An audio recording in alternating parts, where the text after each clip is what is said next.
So when you talk about the concept of plane mensuration, which we are looking at in our class today, we are giving attention to studying shapes that are plane. Shapes that are what? Plane. And when we talk about plane shapes, what comes to our mind? You hear two-dimensional what? Shapes. Shapes that are defined by areas. Shapes defined by what? Area. Because we have solid mensuration as well too. And for solid mensuration, you add another parameter. You add another thing of interest for measurement. And that thing you add is volume. Look at the way this table is. Don't block my part. Don't block my part. There are some things I've always told you before. Always watch yourself. Your arrangement matters. Your arrangement matters. You know, when I'm in class, I like always taking the pathways. And just look at no clear arrangement in sight. Okay, there's a table there. All right, let's move on. So plane shapes are two-dimensional shapes. Are you following, right? They are defined specifically by area. Solid shapes are three-dimensional shapes. They are defined specifically by volume. Although anything that has area also that has volume rather also has what? Area. All shapes that have volume, they are expected to have what? Area. Because area times height will give you what? Volume. But if a shape has area, it does not necessarily mean that that shape will also have volume. That is why you should know the difference between two-dimensional shapes and what? Three-dimensional shapes. For two-dimensional shapes, we call them plane shapes. And then when you look at their measurements and other things, their plane mensuration, you deal with getting their perimeter. Are you following, right? And you also deal with their you're getting their areas as well too. So for plane shapes, we are focusing on what? Perimeter of the shape and what? Area of the shape. Under solid shape, we will graduate into discussing the word volume. So without wasting time, let us look at some of the shapes that you are expected to give attention to as you prepare for your professional exam, WAEC, JAMB, NECO, and the rest of them. Let us kick off quickly with triangle. We're going to look at the perimeter of a triangle, the area of a triangle. We won't waste time. I'm going to focus on key points of interest. So I won't have us waste time on perimeter of triangle. Are you getting me right? So the first shape we want to look at quickly is triangle. Triangle. We are going to look at the area of triangle. For perimeter, all you do is just to add up all the three sides. Are you following, right? No stress there. So I'll be focusing more on the what? Area of triangle.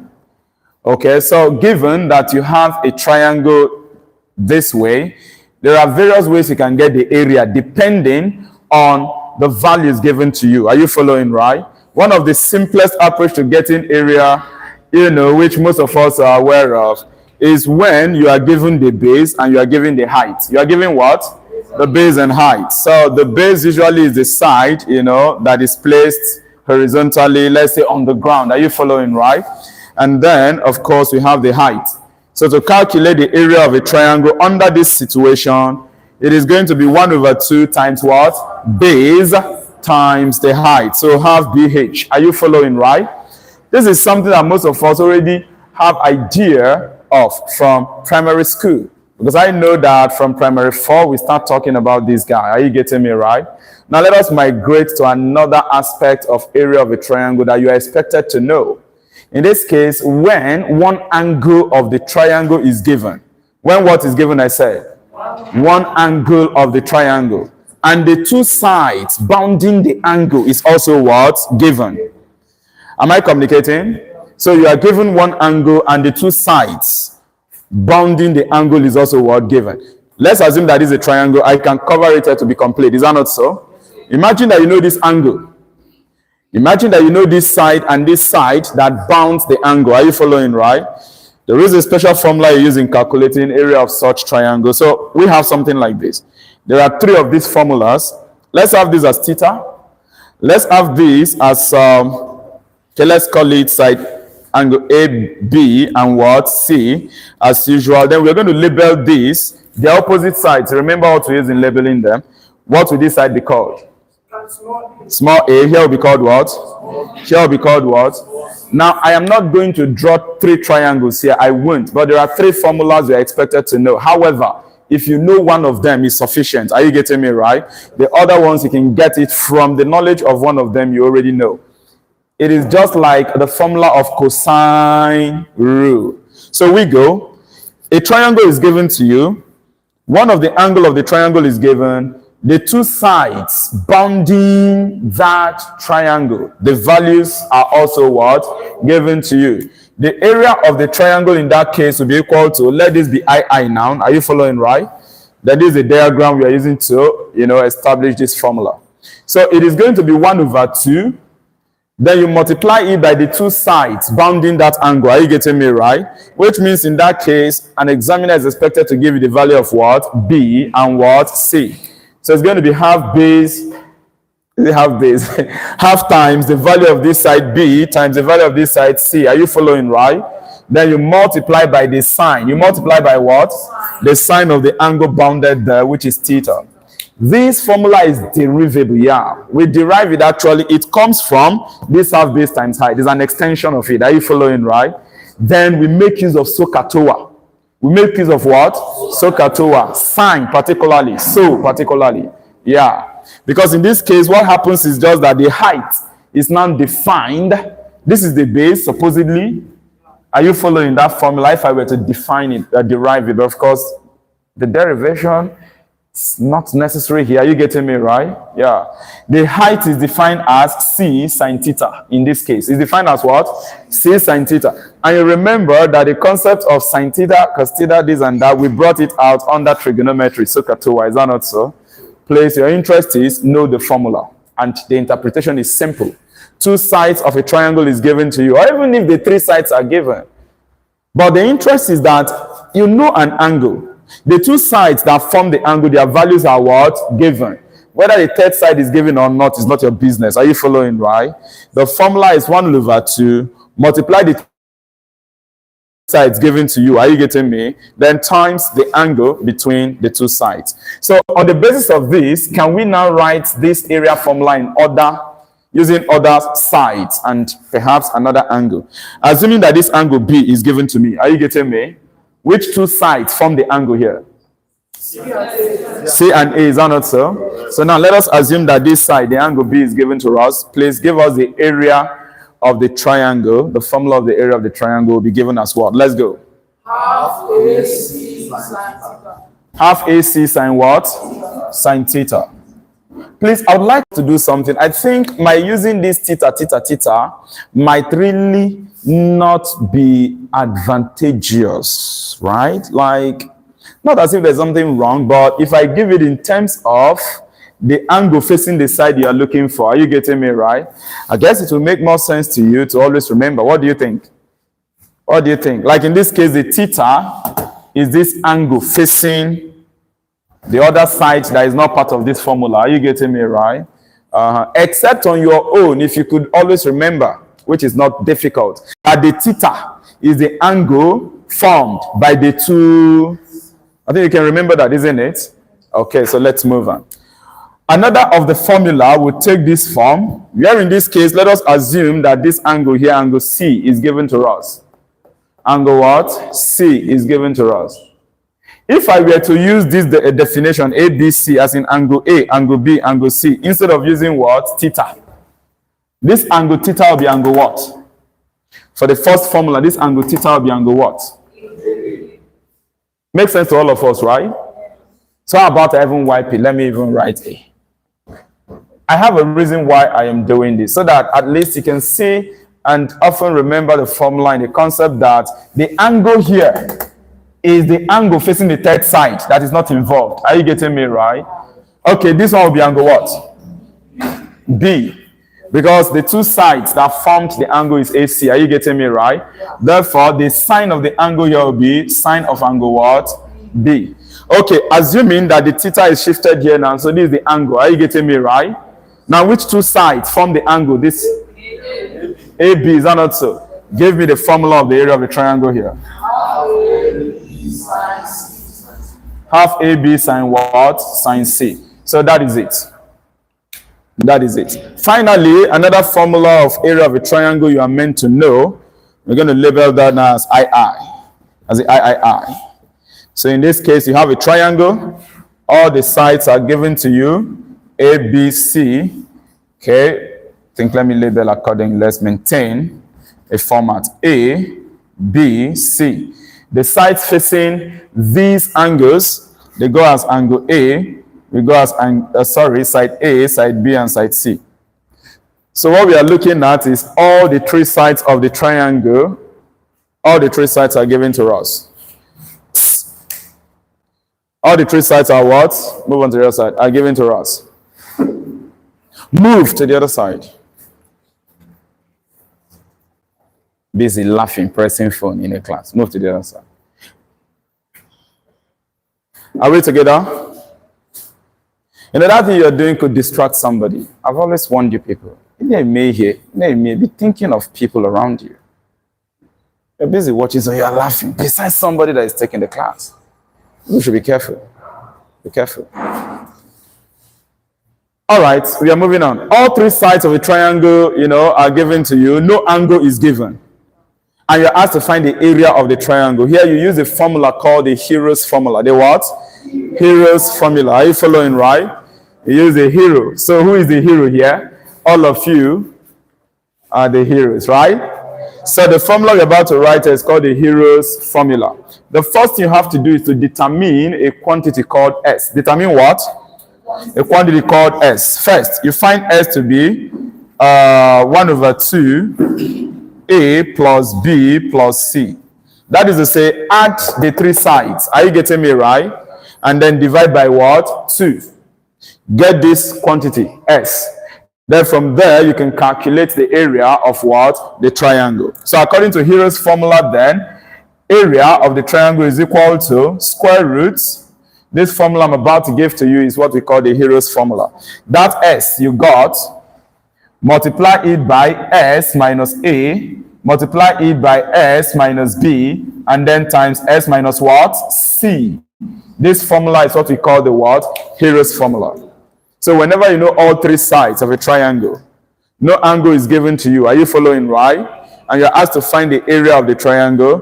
What you have to do is to add all the three sides and divide by what? 2. Get a value which we call S. Then move on to do what? To apply this Hero's formula. Are you getting me? If you look at this S here is simply average of the perimeter of the triangle. The S here is what? Average. Not anyway, sure. I think not really average per se, because average is when you add everything and divide by the number of things. How many sides do we have here? 3 sides. So if it were to be average properly, it's meant to be over what? 3. So this simply find half of the perimeter of the triangle. Are you getting me? Because perimeter of the triangle, all the 3 sides is to add the values of the 3 sides. Perimeter is total distance around an object. Are you following, right? So get the perimeter, divide it by 2, which means you find a half of the perimeter. Then that perimeter, that is what you now use to generate the area. Are you getting me? Square root half of the perimeter times half of the perimeter minus A times half of the perimeter minus B times half of the perimeter minus what? C. We call the formula the what? Hero's formula. And with this, it is expected that there is no problem given to you on that area of a triangle that you cannot what? Solve. Do you understand that, right? Good. We are done with this guy. We are done with this guy. We are done with this guy.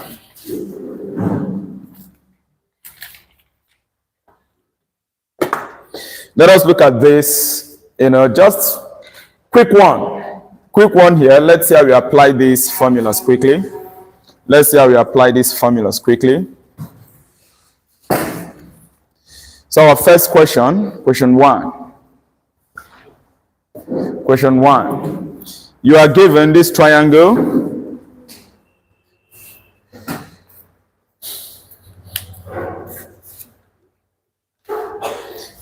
So we have the sides 6 and 15. 6 cm, 15 cm, then this angle is given to be 60 degrees. All right, so in the question, you are required from the figure above, calculate the area of the triangle. From the figure above, calculate the area of what? The triangle. From the figure you have there, calculate the area of the triangle. So looking at this, you are expected to know the formula to apply. Is that not so? Good. You know the formula to apply, and since, of course, we have an angle given to us and two sides that bounds that angle, you know already the area formula to apply. Is that not so?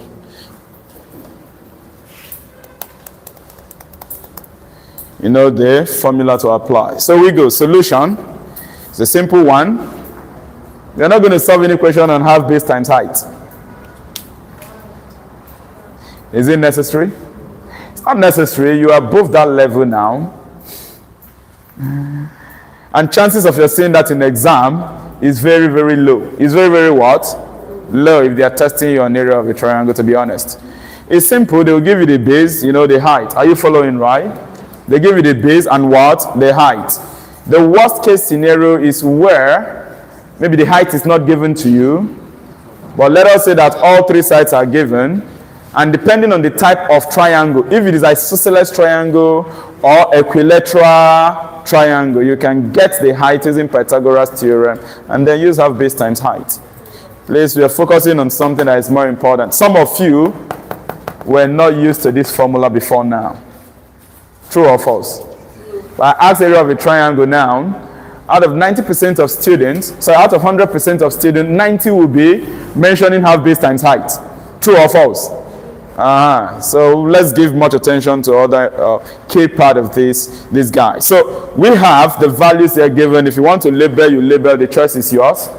If you don't want to label an exam hall under objective case, you don't have the need of labeling. Because here all we are going to do is 1/2 times this value, then sin 60. Is that not so? So in the case of your JAMB, you don't punish yourself going that you are labeling. If it is in theory case, say in WAEC under theory part, then of course you might have to label. Are you following, right? Anyway, let us label, but I've told you in exam you don't need that. So that we call this A, we call this B, we call this C. Give me the formula to use. Area, you know the opposite sides bear the small letters of the angles. Is that not so? So give me the formula for calculating the area of this triangle. Let's go. Half AC sine what? Sine B. Is that not so? That would be the formula. 1/2. Then this side is A, this side is C. Those are the two sides given to us which bounds this angle, which formed this angle. The angle is at point B, so you have angle B. That's how simple it is. Do you really need to write formula of this guy in exam hall under objective to be able to solve it? No. So this is simply equal to 1/2 times 6 times 15 and then sine 60. Is that not so? Sine 60. That is going to give us area to be equal to 1/2. For all this 1/2, aren't we wasting much time? We're wasting time. These two, we cancel this guy, we divide, you get 3. Is that not so? 3 times 15 is what? 45. But let's look at this sine 60 and see what we're going to get. Sine 60 is what? Correct. Root 3/2. So this is 45 times root 3/2. Now, the unit of area is square of whatever the unit of the side is.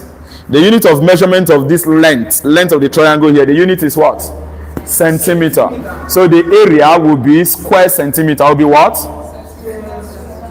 Centimeter square or square centimeter. You know, like I said, under your objective case where you are not allowed to use calculator, this thing would not be given in decimal. Are you getting me right? Likely to be left this way. Is that okay? to be left this way. That 45 there, if it were to be an even number, you would have reduced it using what? 2. So you take note of that. Okay, let me assume that this 44 were to be 45 rather. Let us assume it were to be 44. What would be your final answer?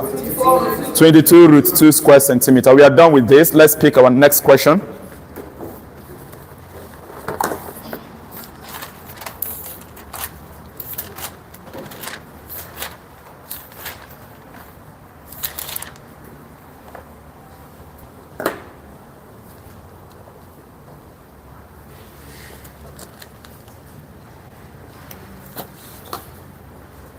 So our next question, we have this.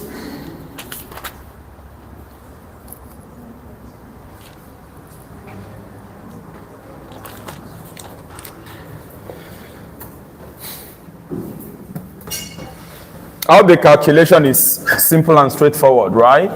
It's all about your formula and remembering the formula and then applying your substitution method. So we've got this. We have this question. Find the area of the triangle with the dimension. Find the area of the triangle with the dimension. Question 2. Find the area of the triangle with the dimensions A equal to 14 cm, B equal to 13 cm, and then C equal to 15 cm. You have to find the area of the triangle that has the dimensions that are given there on the board. Now, if you look at this problem given to us, what can you say about the triangle? All 3 sides are given, is that not so? Thank you very much for that response. And once all 3 sides of a triangle are given to you and you're asked to find area, of course, you know the formula to apply, is that not so? Good. Do you need to sketch this in the exam hall? You don't need to. So without wasting time, all 3 sides are given. So let us find half of the perimeter of the triangle. Are you getting me right? Which is the quantity we defined as S. So without wasting time, S is equal to 1 over 2. You add up A plus B plus what? C. So this is going to give us 1 over 2. And then you add A is 14, B is 13, and then you have what? 15. If you add up this, what will you get? 42. Divide the 42 by 2, what will you get? So half of the length, the perimeter of the triangle is 21 cm. Are you following right? 21 cm. So with this 21 cm, we can now apply Hero's formula. We can apply what?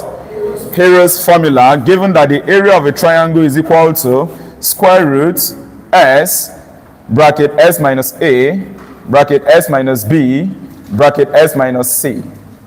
And then our A would give us square root. Do your substitution. You have the formula already. The next thing is to fix up values. What is our S?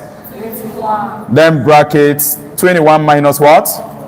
14. You are very correct. 21 minus 13. Next. 21 minus 15. Good. So simplifying this, this is going to give us square root 21 times 21 minus 14 will give you what? 7. 21 minus 13 will give you what? Then 21 minus 15 will give you what? Multiply out this, tell us what you would get. 7 times 8 is 56. And then 56 times this, whatever you get, you multiply by 21. Let us see what we have there.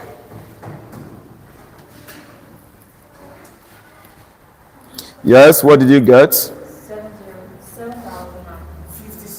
7,056, right? Yeah. So this is equal to square root 7,056.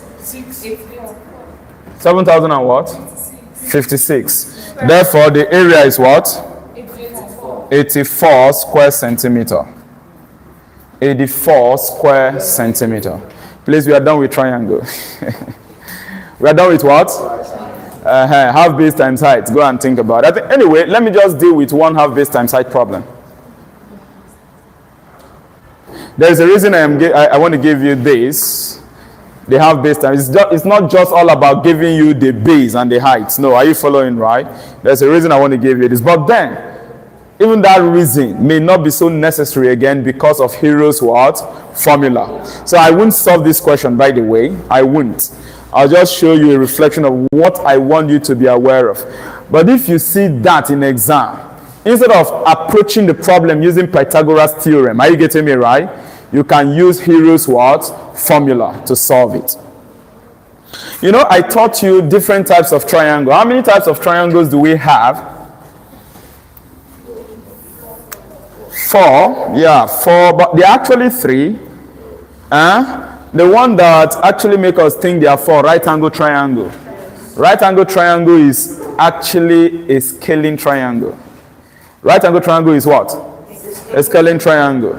What do you know about scaling triangle in terms of all 3 sides?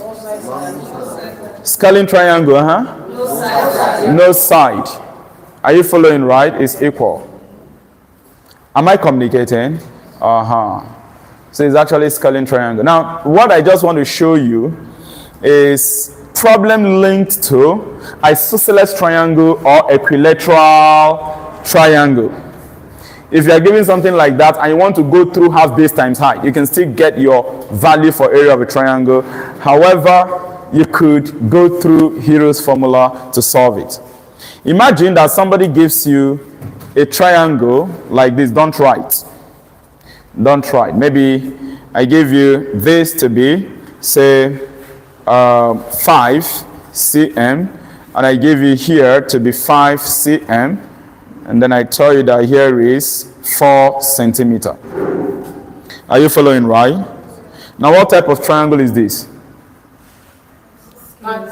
Isosceles. Why do you say it's isosceles? This is 5, this is 5. 2 sides are equal. Are you getting me right? Good. Then look at this. If I give you something like this, let's say this is 5 cm. Then if I like, I'll label other parts as 5 centimeter, or I'll just do this. Are you getting me right? You know the implication of that marking? Yes. All the sides are what? Equal. Now, for these 2 triangles, are you following right? What is the base of this triangle? 4. What is the base of this triangle? 5. Are you following? These 2 triangles, you can use Hero's formula to obtain your answer for the area. But you may still decide to do something else if you do wish to use your half base times height directly. What you will do is simple. Drop your perpendicular height. ... This is your height. Are you following right? There is a principle of isosceles triangle and even equilateral triangle. The perpendicular height is expected to divide this thing. Are you following right? Into 2. Into what? 2. Equally. Are you getting me right? And if that is the case, this becomes a right angle triangle. Once you drop a perpendicular height in an equilateral triangle or in an isosceles triangle, the base will be divided into 2 equal parts. Are you following now? And each of the triangles you have inside will be a right angle. So from here to here is how many cm? You are very correct. Now you know the hypotenuse, true or false? You know this guy, whatever I want to call it, adjacent opposite is your choice. Height becomes the unknown side. Are you following right? You know you can do 5 square, which is the hypotenuse, true or false? Equal to, let's call this opposite, let's call this adjacent. So adjacent square plus opposite what? Square. With this you can calculate the height, true or false? So if you find the height, it's going to be square root of 5 square minus what? 2 square. 25 minus 4, which is 16. And with this, your height will give you what? 4 centimeter. So with this, you have known the height. You can now use half base times height to solve. Are you getting me right? The base you are using there is 4. The base you are using is what? Not 2. Are you following right? The 2 is for you to be able to calculate the height. If you do this, like in this case now, our area will simply be 1/2 times base. What is the base I said? 4 times height. What is the height we calculated? 2. Is that not so, right? Height is 4. So the area is 8 square centimeter. True or false? Are you following right? Do you understand this? Yes, sir. You know how we got the height? 25 minus 4. 25 minus 4 is not 16. It's 21, yeah. So this thing is not 4. 25 minus 4 is 21. So this is square root of 21. Are you following, right? Yeah, square root of 21. I will get an approximate value of it. You know, that is one funny thing about human. I want to expose us here and expose Irene as well too. Irene is used to one thing, for which I was also used to. Some of us here could be used to it. There is this thing that plays out whenever you are dealing with 5 and 4 or something. Before you know it, to be tending to 25, 16, and 9. That was what came to your mind that made you quickly mention that, true of us. And funny enough, I also had that thing in mind. You see, there is a way our brain, is designed. Consistency. That is what I always tell you, friends. Don't joke. See, every day, make sure you study.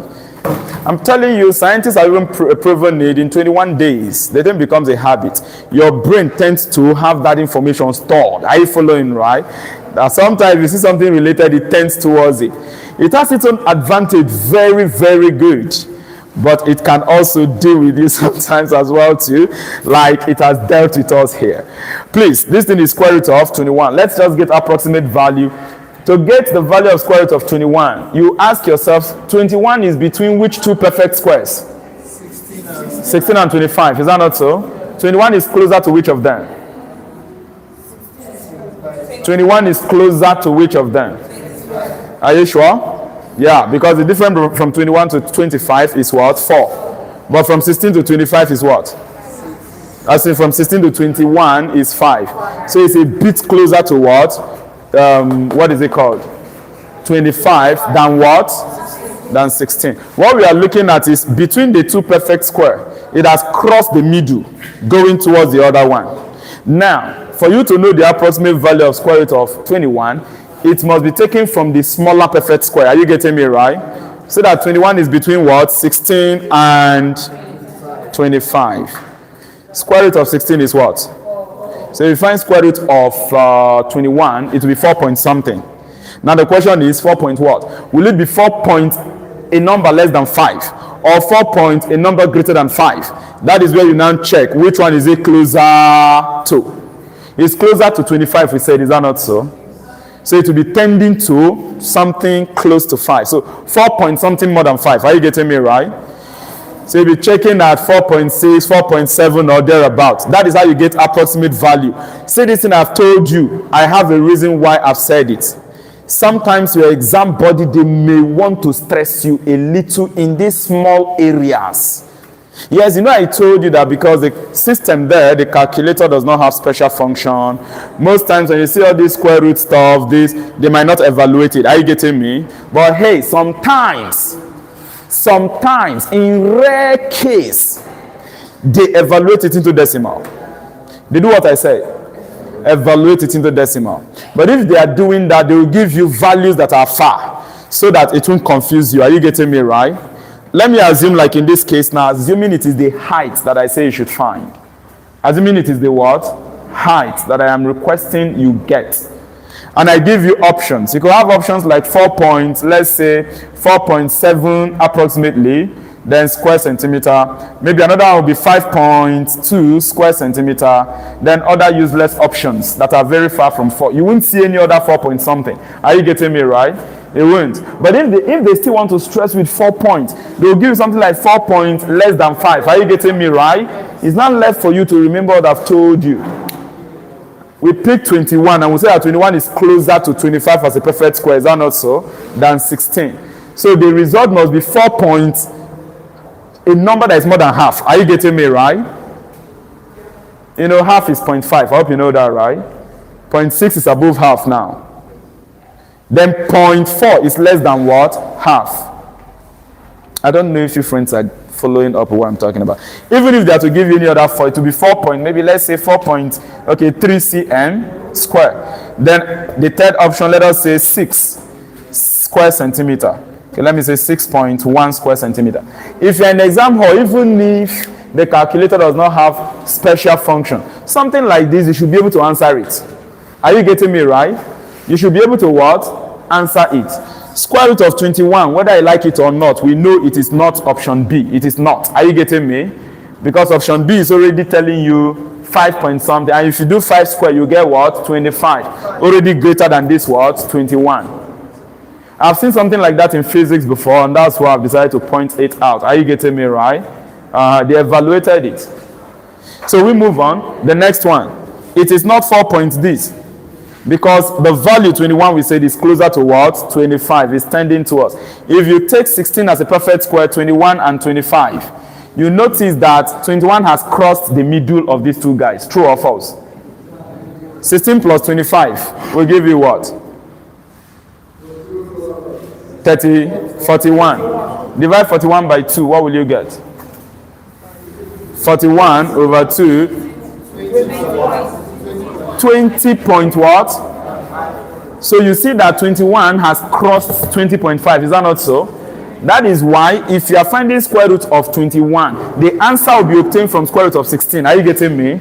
Then now talk about point what? It will be point a number greater than 0.5, because 0.5 is just like half, 0.5. Are you getting me right? So it will be 4 point something that is above 0.5. So you can be suspecting 0.6, 0.7. Are you getting me right? That is the trick. That is why I know that the answer cannot be 4.3. And the answer cannot be 6 points, because 6 points is already 36 if you find the square. Are you getting me? Therefore, you are left with 4.7. But I'm not 100% sure. It's an approximate value we're talking about. Your examiner would have solved that and put the approximate correct value. But I know very well that square root of 21 is around 4.6 and above. Or 4.55 something. 5 that you can have. In fact, 4.6 approximately. Press it and tell me if you have a calculator. Let me allow you to press. 4 point what? 58 something. Now if you approximate is point what? 6. That is what I'm trying to talk about. If they are giving you something like that in exam, they want you to evaluate it. It will always be in 1 decimal. In what? In 1 decimal. So as not to overstress you. Now that I've gotten height, I can now go on and calculate the area of the what? Triangle. Saying that area is equal to half times the base is 4 times the height 4.6. Are you getting me right? So if you solve this thing this way and you decide to use Hero's formula directly, are you getting me right? You will get the same thing. You will get what I said? Please, we are done with this. Remember I told you we are not going to solve any question on area of a triangle. Let's move on. Sorry, on half base times height. So I just brought this thing out. What I did here also applies to the case of an equilateral triangle. Are you getting me right? Are you getting me? All right. But like I said, you've been given the Hero's formula. So why stress yourself? If you know all 3 sides, you can use Hero's formula. Please let's move on to the next shape of interest. I'd like you to be aware of circle. Circle is a 2-dimensional shape as well too. How are you? Circle is a 2-dimensional shape. Are you following? Good. Now let us move on to necessary formulas about circle. The first perimeter of a circle, you should know about it. If you have a circle like this, the circle has radius. What is radius? What is the radius of a circle?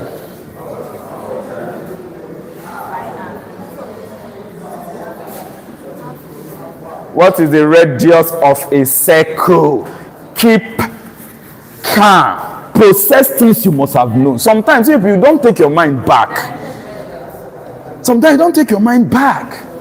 you just talk anyhow. No. You are asked a question, the first thing you should ask yourself is, have I met this thing before? And of course, if you've met it, let me tell you, your brain has that capacity to process and remember this in a split second. So I ask you, what is radius? If I ask you to define radius of a circle, what will you say? Define it. You are talking to yourself. Look at how you are just hiding your mouth. Speak out, let's hear you. What is the definition of radius of a circle? Simple as that. The distance measured from the center of the circle to the circumference, that is to any point on the circle. Are you following? If you wake up and tell me half of diameter based on my wanting to know what radius is, I won't approve of that definition because you have confused me the more. I am asking you to tell me what radius is, and you're now telling me half of diameter. I'm not being the one. I don't know the one that is radius. You are now bringing in diameter. You see, let's just try to understand. Do you get the point, right? If you are asked what is diameter, I want to explain it to a child and something. It is simply the line drawn from the center. Are you getting me? Of a circle.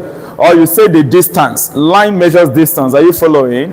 Distance or line drawn from the center of a circle to any point of that circle. The point of the circle together is called the circumference. It's called what? Good. So this is radius. We use R to represent it.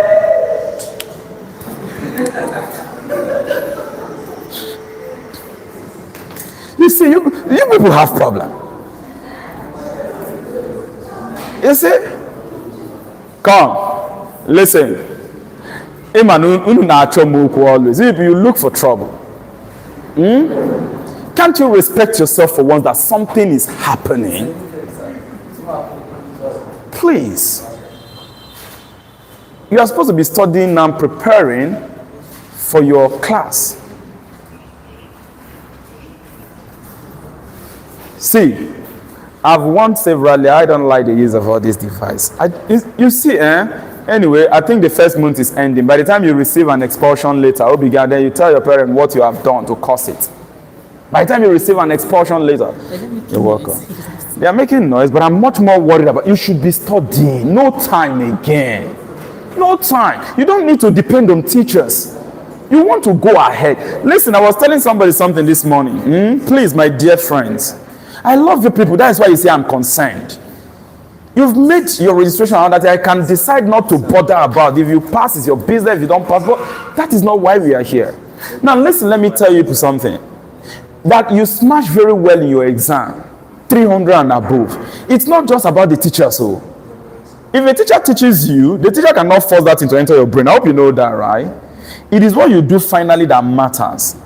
Your personal study is what determines whether you are going to score high point or not. I am begging you. It's not my name that will appear in your result. I hope you know that. After now, we don't have business again. True or false? If you see me, if you like, you greet me. If you like, don't greet. I don't use greeting to do anything. In as much as I know that it's good ethics. Are you getting it? It's left for you to know that this is the right thing I should do. Biko. So, I don't know. You're welcome, ma'am. All right. You heard while I was advising them, those of you taking maths, you heard as I was advising them. What determines whether you are going to pass? They are going to score 300 and above. It's not GMAETS 41. Let me make this thing very clear. I keep saying it. I come here, I teach you. Other teachers are taking another subject. They come, they teach you. Listen, yeah, we contribute. But enough of all this deceiving, because many people deceive themselves. Are you following, right? Thinking it's all about the teacher that taught you. If you like, have 1,000 best teachers in any country. Am I communicating? To come teach you. If you will fail, you will still do what? Fail. And your failing or passing is a function of whether you are able to utilize your time properly for studying or what? Not. The final performance of a student in an exam fully depends on the student's personal studies. Depends on what I said. Depends on what I said. I want to hear all of you. I will knock each of you now. The final performance of a student as to whether you do well or not depends on what I said. The student's personal studies.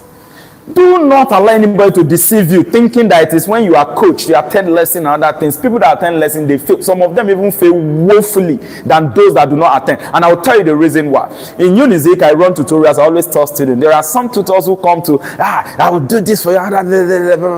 Listen, your tutors, your coaches, even your lecturers do not follow you into the examination hall. Am I communicating?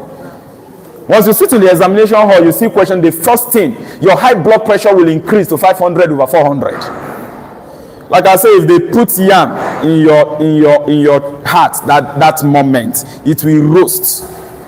Whether you are intelligent or not is a normal situation. Are you following, right? Because the first thing that happens, your body will tend to release a little of adrenaline, wanting to are you ready for this? So you friends should utilize all of your time. Don't waste any time. Don't waste any time.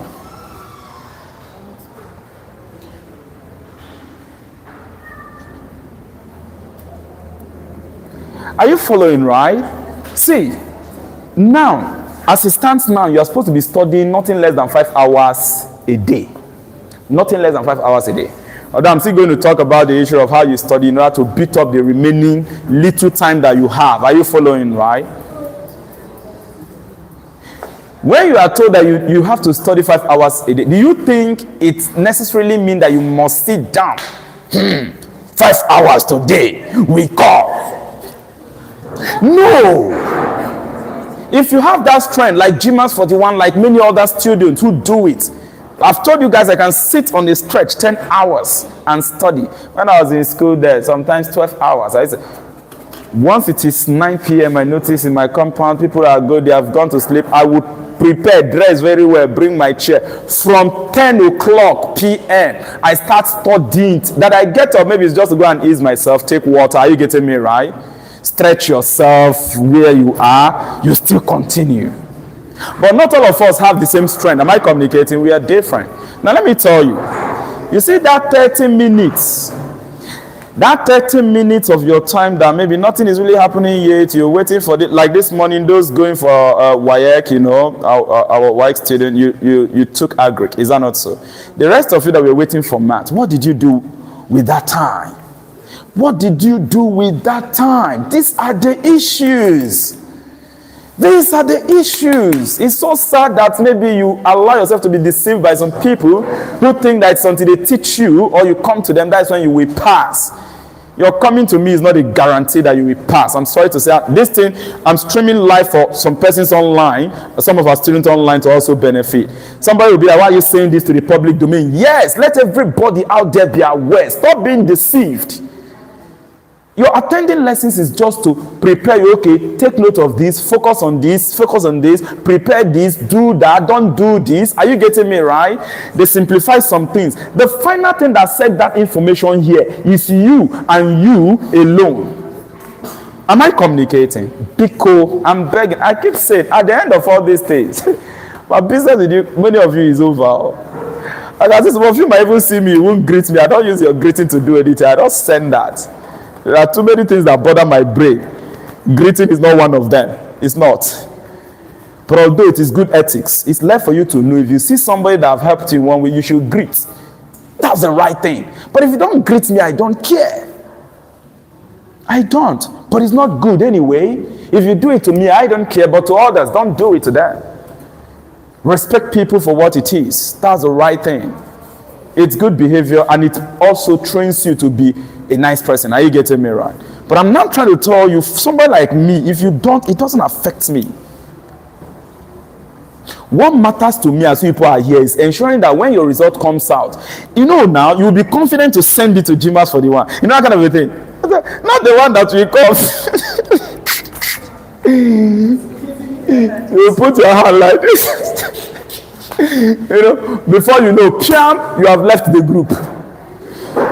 Before you know, you run away because you don't want GMAETS 41 to post, send your results. You know you must send results. You must. Please. I know you friends can do it. Are you getting me? This little time left before your exam, utilize it very well. Don't waste it. Biko. Just 4 weeks. You haven't, how many weeks I said? 4 weeks only. Should they say 4 weeks make what? You can't be as a serious student, you can't be counting February again. I hope you know that, right? As serious student, you can't count April. That JAMB is coming. What you have is just March. All right, let's continue. And I think I remember there is a break that will come before the exam. When is your there is this celebration, your Easter? When is it coming up? Is it before JAMB or after JAMB? Before JAMB. You must be given few days of rest. You must go. Yes, now we won't open during that. It's a national break. Are you getting me right? We won't open. Some of you will go home now. You go chop rice. You go chop rice. As if that is the end of life. forgetting that there's something you're preparing for. Please, dear friends, I love you guys so much. That's why I'm saying this. This is me. It's not as if there's anything I can gain about that. Listen, it is not your performance that determines the quality of GMAETS 41. I always tell students that. Yes, it has its own bearing. Are you getting me right? But not be you. You are not the one to determine whether GMAETS is good or whether any teacher that is teaching you is good or not. The person's work already speaks for itself. Are you getting me right? Please. I love you people. I want the best for you. Do you know the joy all of us will have, including me, at the end of everything? You are seeing 250, 270. Maybe imagine that the least results we record here is 250. I'm going to drop cow for Nana.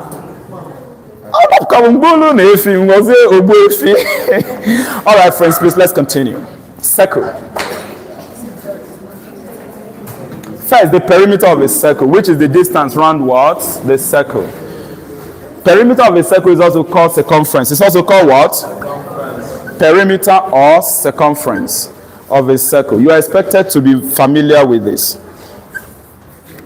You can use either P or C. The choice is yours. Are you getting me right? Let me use C. What is the circumference of a circle? The formula is 2 pi r. So you want to take note of this formula. Are you getting me right? You want to take note of it.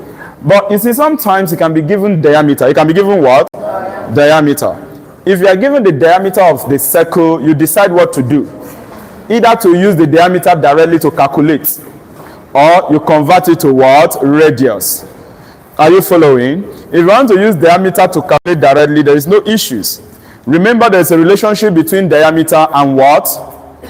There's a relationship between diameter and what? Radius. And this is the relationship. Radius is diameter divided by what? 2. So diameter is 2 of radius. Diameter is what? 2 of radius. Are you getting me right? So come to this formula now. If I want to get my circumference in terms of diameter, watch this formula.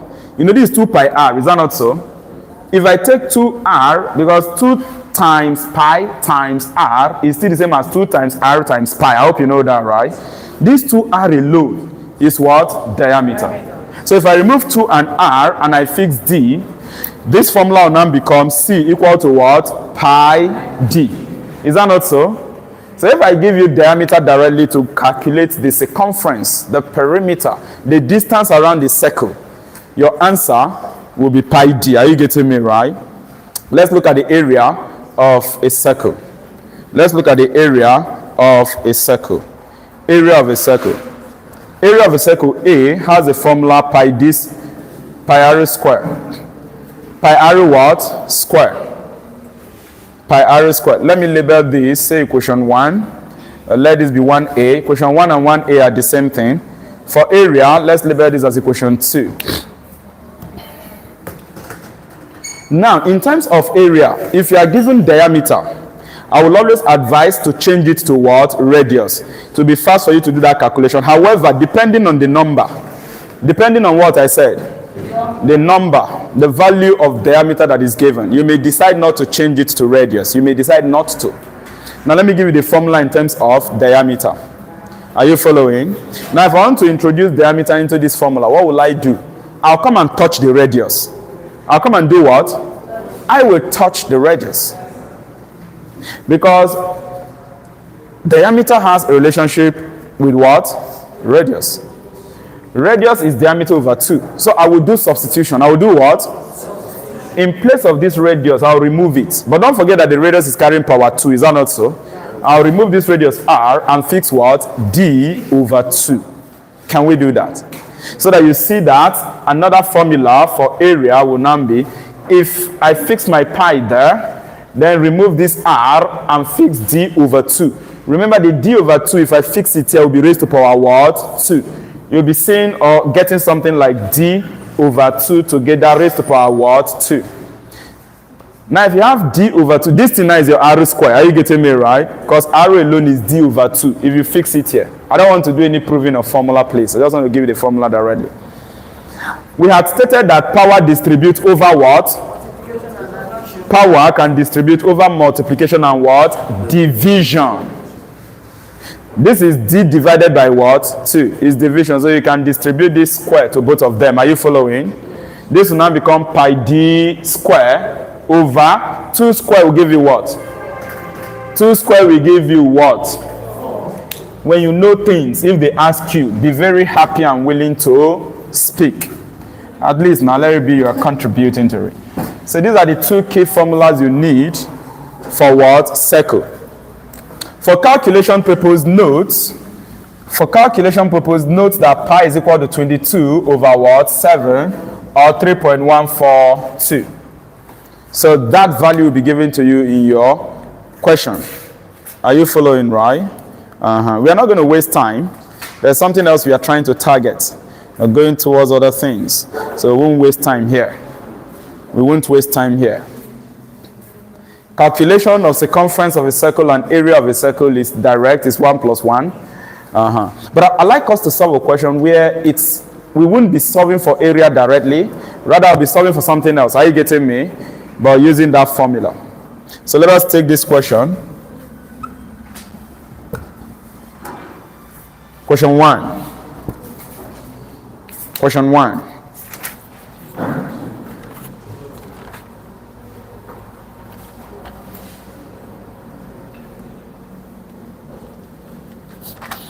Are you there?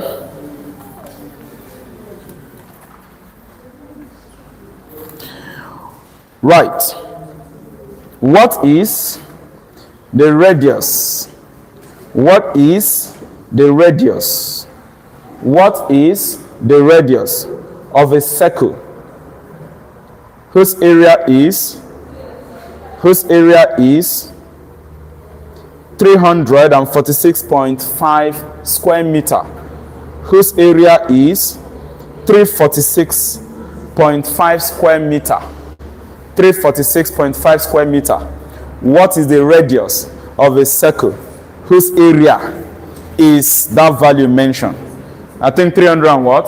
46.5 square meter. Good. So pi is 22 over 7 or 3.142. Like I say, whether you see it or not, under plane mensuration, please use that value. Are you getting me? Except if the final answer, they left pi inside. Are you following, right? So whether the 22 over 7 or 3.142 is given, use it. You see, as humans, omission may be possible sometimes. Are you following, right? Yeah. So we are going on. From the question, we were asked to find radius. Is that not so? And they gave us what? So we know the area of the circle A. What's the value? Square meter. Now recall that area is equal to pi r what? Square. And we are looking for what? R. We are looking for what? R. If you like, you can make R subject to the formula. I hope you know if you make R subject to the formula here, the formula will be R equal to square root of A over pi. Are you aware? Yes. Good, because you have to divide both sides by pi first. Then to remove this square, you take what? Square root. So if you wish, if you're very good with change of subject of formula, we've done that already, is that not so? You may decide to change the subject first. But if you don't want, you can substitute directly. What is our area? 346.5. I'm substituting. What is our pi? 22 over 7. Then square of radius, we don't know.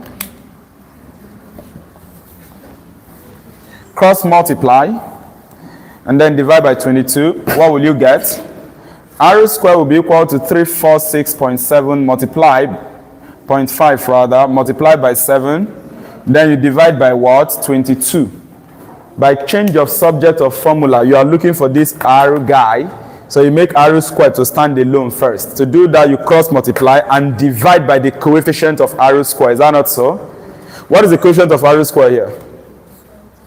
22 now as the numerator, because I'm taking the 7 to multiply this already. Give me the value of this. Give me the value of this. 2425. This times this divided by this. No. Give me the value of this term straight. 200 and what? 110.25 is your R squared. Therefore, the radius is equal to square root of this 110.25. Now, no use of calculator. No use of calculator. Drop your calculator. No use of calculator. I want us to get an approximate value of this guy. You know, it has square root, is that not so? I want us to get an approximate value of square root of 110.25. So I am happy you are mentioning 10 point something. That is the deal. Are you getting me? For you to know 10 point what, you now start thinking, what are the two perfect square number that 110.25 is between? No, I mean the perfect square number, yes? 100, 100 and 121. 100 and what? 121. These are the two perfect square number that 110.25 is between. You know, 110.25 is not the perfect square. So there's no way you can get a whole number as what? The square root. Okay? So to get the approximate square root, think of two perfect square number where 110.25 is between. And like we said, it's between 100. Look at something. 100 is a perfect square. 110.25 is not a perfect square. The next perfect square is 121. Now 110.25 is closer to which one? It's closer to 100. Is that not so? But if you look at this, also close to the middle of these two guys. True or false? So it's going to be around 10 point what? 10.3. Listen, the difference from 100 to 110, what is the value? 10, is that not so? Okay. But remember, this is 0.25, is that not so? Now from 110.25, or let's say from 110 to 121, what's the difference? 11, is that not? But remember that this thing is not exactly 110. It's bearing 0.25. So the difference will not be exactly 110. It wouldn't be exactly 11. Rather, it will be what? 10 point something. Am I communicating? The distance from 100 to this is 10 point something. True or false? Not 10 exactly. It's 10.25. Is what I said. Now from 100 to 110.25 is 10.25. That's the difference. And then from 110.25 to 121 will still be 10 point something. It's not up to 11. I hope you know that right. 10.75, Abby. So you see that everything is rounding up approximately equal. Approximately what? Equal. So square root of 110.25 should be around what? 10 point. Yeah, that point something. I want to hear. Either for something that could be close to approximation. Are you following? But I need 0.1 decimal. 0.5 approximately. Remember, I'm not telling you to give me the exact value. You can't get the exact value directly by just trying to work it out. Are you following with your brain like that? You get approximate values. So I think this would be approximately 10.5 cm. I mean meter. 10.5 meter. Radius is length. Since area is in square meter. Area is in what? Square meter. The length you get from it will be what? Meter. Okay, use your calculator now. Square root of 110.25. What did you get? 10 point what? 10.5 exactly. Okay. All right, we are done with this. What's that? I'm not solving another question. Take notes. I am not. What I've just done here is to remind you of things you know. You did all of these things from primary 4, 5, 6, and then continuously until you were done with your O level. Are you getting me right? This is not area we waste our time on, please. Let us move on straight ahead. Yeah, those in the online greeting, good afternoon. You're welcome to join us. Please follow on, okay? You're welcome to join us. Just follow on. I'm wiping this. See, dear friends, all you do is just all about knowing how to substitute. Are you getting me? Question as in point number 1. Remember the formula. Know how to do your substitution. And then know how to make something subject of the formula. Yes, I've taught you how to do this time and again, and have told you the secrets. Go and prepare yourself very well on the principles of simple equation. And how many principles of simple equation do we have? I told you. 3. Mention them. Mention them in order, assuming you are a child, you're about to start learning this thing. The first principle. You should know when to collect like terms. You see, my dear friends, some of the challenge some of you have as you're seated here, if it comes to calculation problems, is you get to a point, you don't just know what to do. Some of you do cross multiplication or dividing. where you are not supposed to do it. And this principle of simple equation is what helps you to handle change of subject of formula. Okay, next principle of simple equation. Dividing both sides by coefficient of what you are looking for. Are you following? And then the last principle, the next principle. You should know when to cross multiply. Look at this thing I did here. Which principle did I apply here? I cross multiplied. Please, it's left for you now to go and remind yourself when you are meant to do these things. I've said it time and again. I keep reminding you of this because this is the key you need to be able to handle all these things. When you see we are being fast in calculation. And let me tell you, our speed in calculation is still coming. So if you think I'm speeding now, I never even start. Especially those of you in sciences. You know, maths class is a mix-up of both science and social science students that are taking maths in JAMB. Look at your physics and your chemistry. I've told you in physics, we still have a score of things to deal with, and I'm going to be fast to cover those things. Are you getting me right? And you know that there is nothing you deal with in physics that won't contain calculation. Those calculations to help your ministry, to help yourself. Please make sure you are familiar very well with the principles of simple equation. In the GMAETS 41 basic class channel, our second channel, you know, this is the main channel. Are you following, right? This name here. But the second one is GMAETS 41 basic class. If you have a problem with your basic math, I have mentioned key topics you shouldn't joke with. I've talked about this simple equation, the principles. I've talked about fractions. Is that not so? Those are basic maths, basic knowledge you should familiarize yourself with very well. We are moving on, please, to another shape. Are you there? We are moving on to another shape. We are moving on to another shape. If I give you any question on circle, find area, find perimeter, it's just for you to remember the formula, substitute. Anything they ask you to find there, you make it subject of the what? Formula. I think we are moving on to the next important guy. I am not going to write anything rectangle on the board.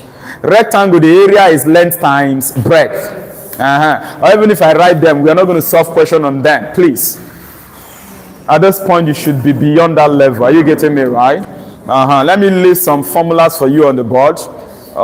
So number 3, you know I'm doing this. I'm targeting that we enter the concept of shapes that are extracted. They are not full shape per se, but they have names extracted from circle. The concept of arc, sector, segment, chord. I want us to go there. Are you getting me right? So rectangle is another 2-dimensional shape.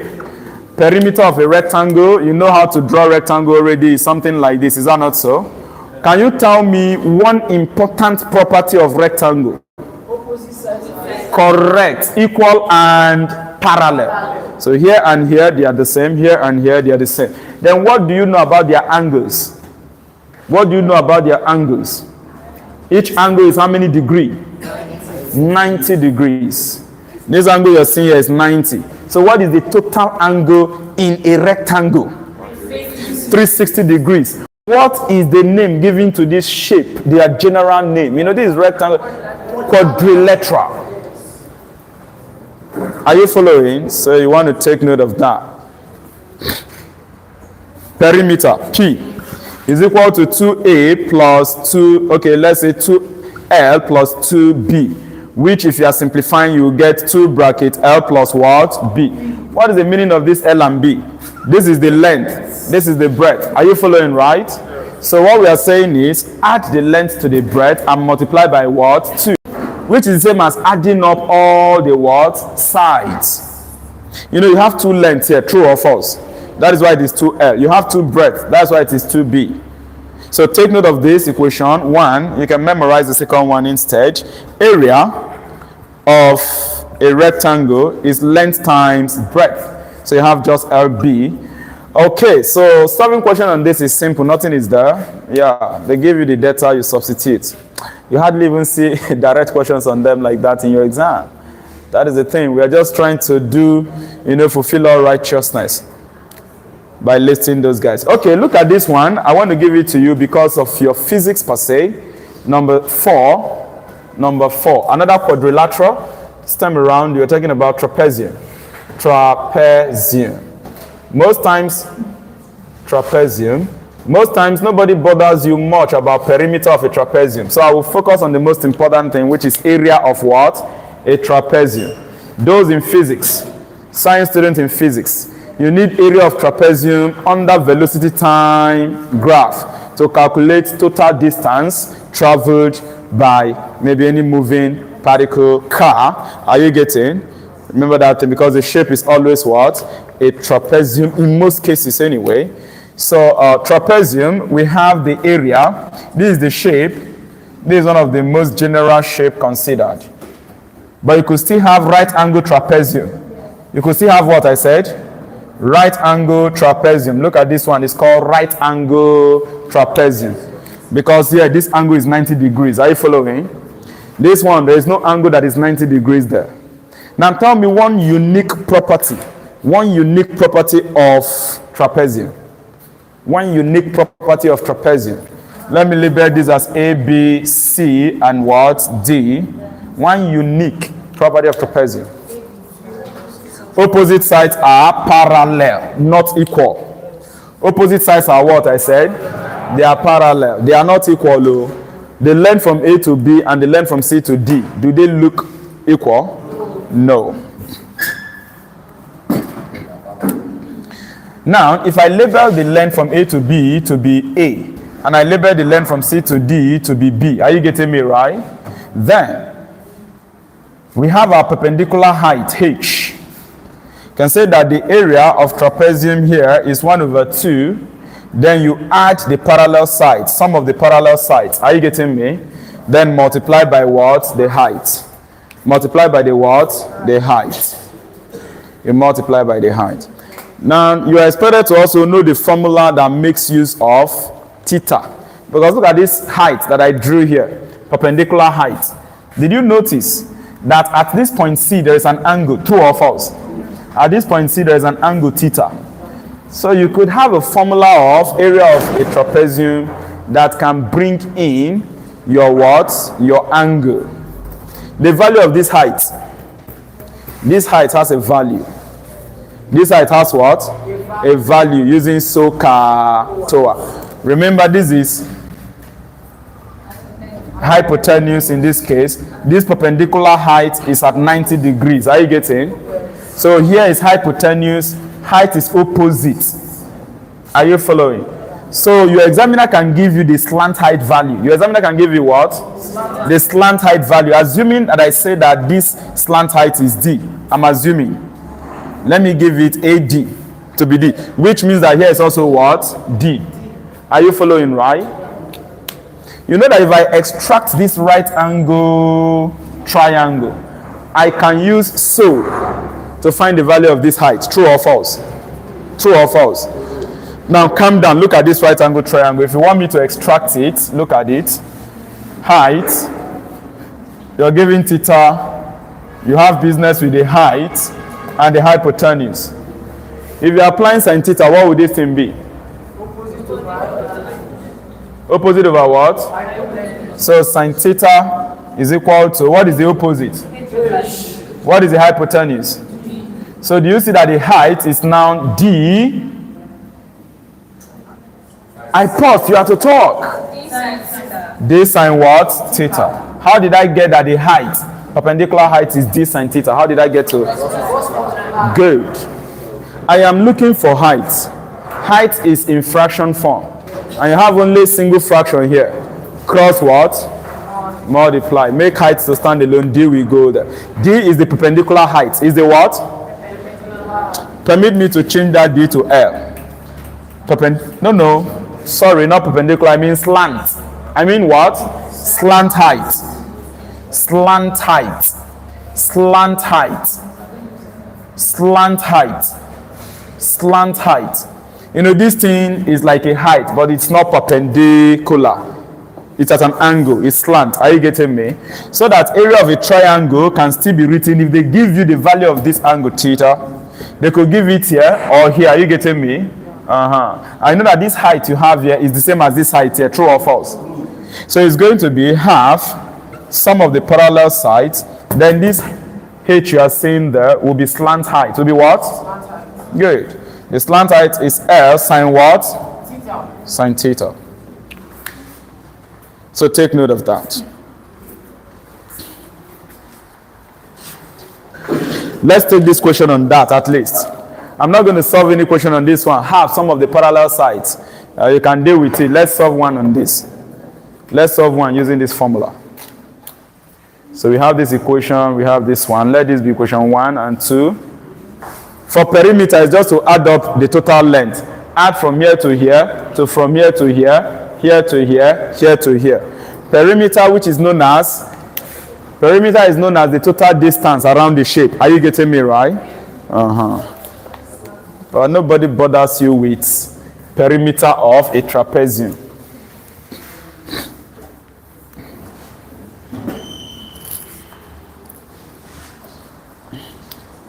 Okay, now we have this trapezium given to us. The question said, find the area of the trapezium below. Find the area of the trapezium below. Find the area of the trapezium below. And this is the trapezium. This is the trapezium. 60 is 30 degrees. Then we have 9.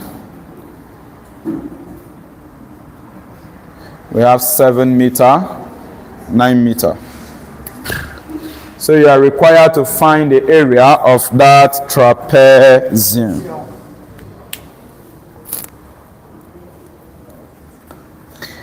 After this, there is a question I would like to give to you under rectangle. You know what I don't want to do is direct, giving you a question that is just this direct formula and attack. I give you things that might seem a bit new, you're not too familiar with. Are you getting me right? In terms of problems on them. If you talk about trapezium, many persons aren't familiar with this guy. We focus more on this one. Are you getting me right? But this one is meant for people in primary 5. Because they are the ones that deal with that particular first one. Now to solve this guy, you have been given the slant height, you have been given this length. Are you following right? You've been given this length. Let me check the diagram and see if they gave us the under there. Please, I omitted something. The under part is 11 meter. The under part is 11 meter. Okay. So if you like, you label. If you don't like, you leave. The choice is yours. Are you following right? Let's say that this is A. Let's say that this is B. Let's say that this is our slant what? Height. This is theta. So give me the formula. In fact, I will change the variables so that, let me see what you can do to bring out the value. Let me call this X. Let me call this Y. Let me call this Z. Let me see how you give me the formula. Let's go. Area of the trapezium here is what? Half X plus Y Z sine what? Good. So you see, it doesn't matter the symbols used for them. Are you following right? Understand the diagram. You see, I've shown you why the height. Why the slant height, the height became slant height times sine theta. So just get to know it and that's it. Substituting, this is 1 over 2. What is your X? 9. What is your Y? 11. What is your Z? 7. Sine 30. What if I just write 1 over 2?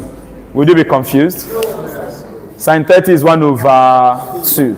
So under objective situation, your JAMB is purely CBT. Your WAEC has room for theory. In the theory case, you must show the substitution because it has its own mark. Are you getting me right? Good. And this, we shall have area to be equal to. If I add these two guys together, what will I get? 20. That 20, remember, under here you have what? Under here you have what? So the denominator is actually what? 4. 2 times 2. Are you getting me? So if 9 plus 11 is 20, you can divide 20 by 4, you get what? 5 times 7 is what? So 35 square meter is the area of this trapezium.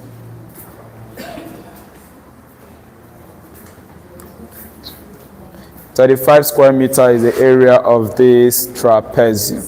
Now we are done with this. We'll be moving on to arc, sector, segment, chord.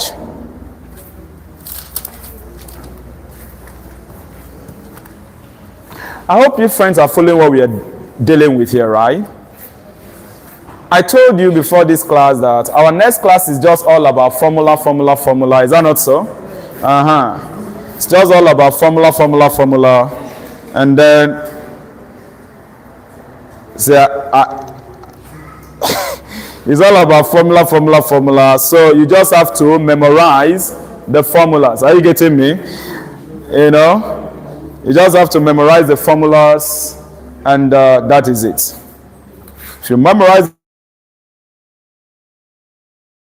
similar problems are given to you, apply it, then use your basic knowledge of mathematics to solve them. Please, round off. Let's move on to arc, sector, segment. These things will lead us back to circle and triangle.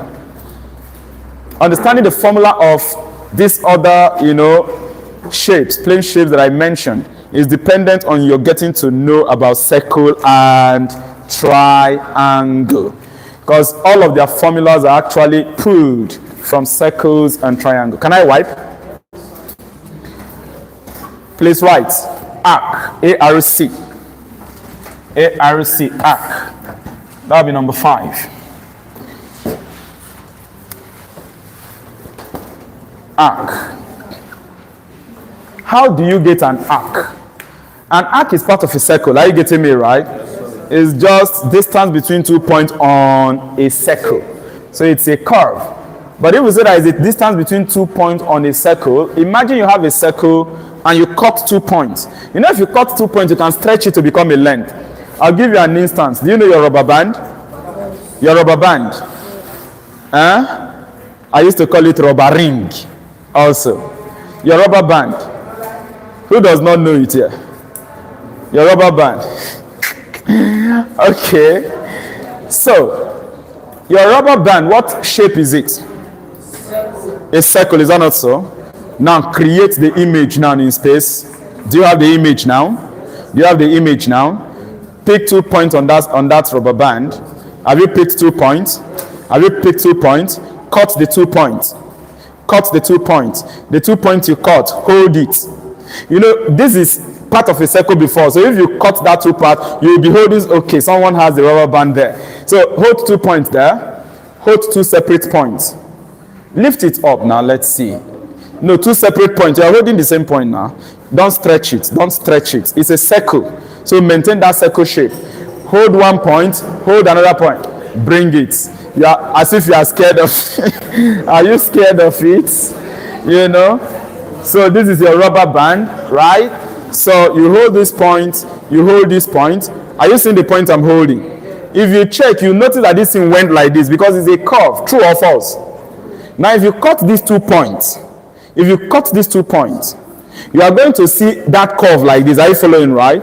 From this point to this point is what we call arc.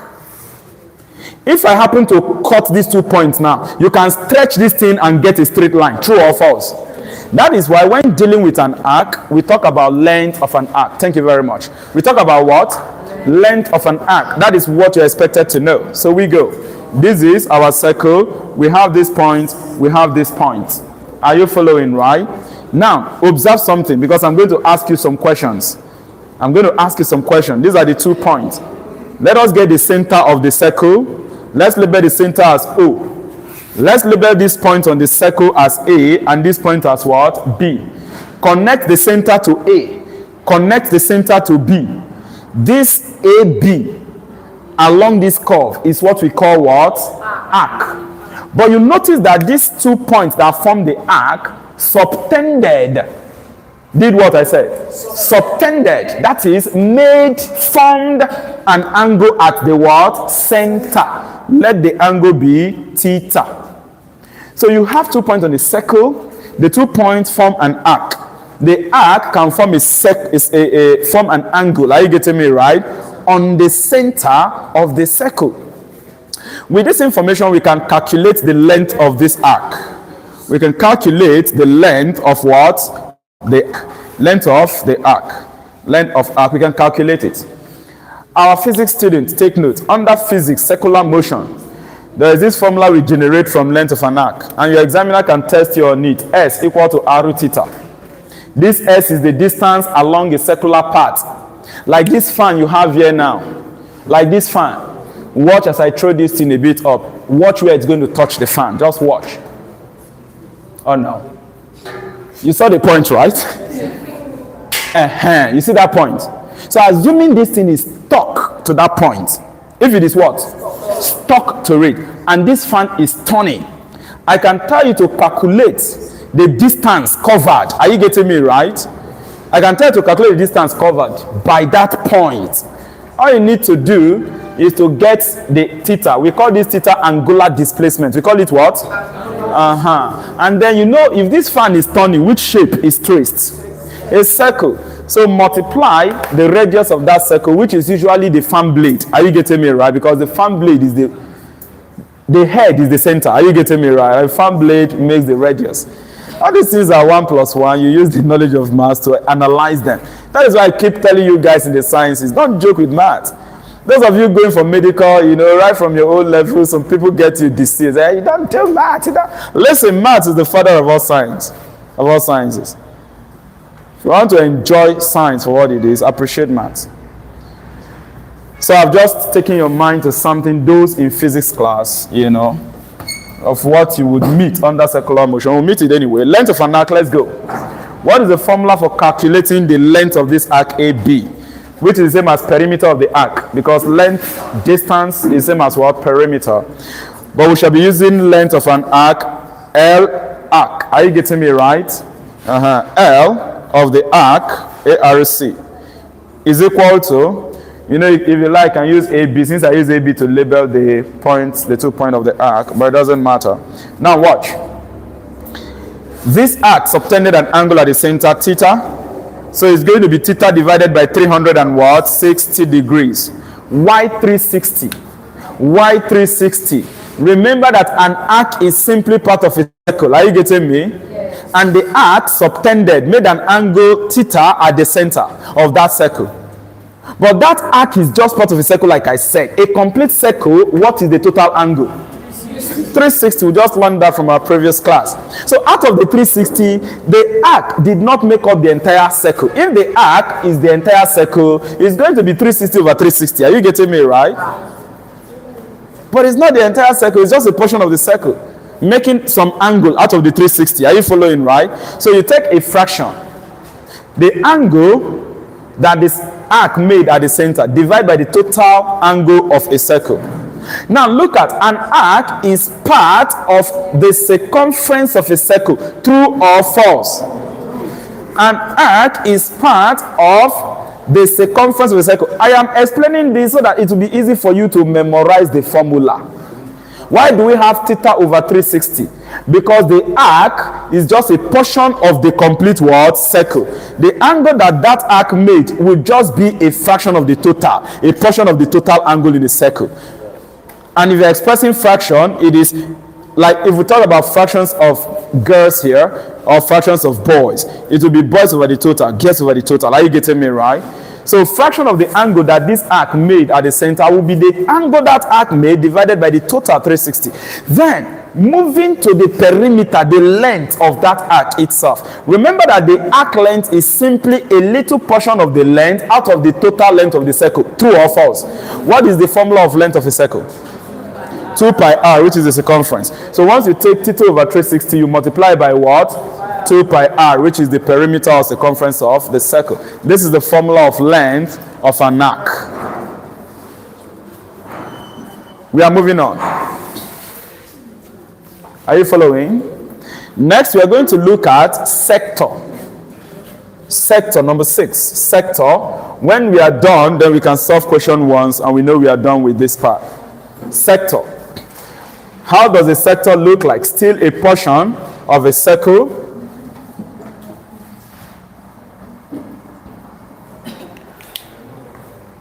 I give you orange, and I say you should cut that orange. There is this way we used to cut orange sometimes that makes it look so good, and you know, triangularly. You cut it towards the middle. Do you remember that thing, Abi? This way, you pull it out. That shape you pulled out is called what? A sector. Do you understand that, right? It's called a sector. Any confusion? You have an orange cut from orange, it's fair like here, but circular. Let's just approximate it circularly. So, you cut it in to the center. From another point of the orange, cut it into the center. If you pull that thing, that shape is what we call sector. And look at it, it's something like this, is that not so? It's something like this. It subtends an angle theta here. Now you notice that your sector is all these things together, OAB. Is that not so? Yeah. OAB together. Make your what? Circle. Your sector rather. It's something of this kind. I'm going to ask you a question. I'm going to ask you a question. Look at this diagram called sector. What and what make up our sector? No chorus answer. What and what make up our sector? Yes, Chinedu? Length of the arc and theta. Thank you. I approve the length of the arc. Length of the arc is one thing that make up our sector. What again? Yes, Irene? Length of the arc and what? Radii. Radius. There are two of them there following, so radii. You know that AO is radius, is that not so? Yes. And then OB is what? Radius. And then your AB is the what? Arc. Now your examiner wants you to know how to calculate the perimeter, otherwise known as length of a sector. Are you getting me right?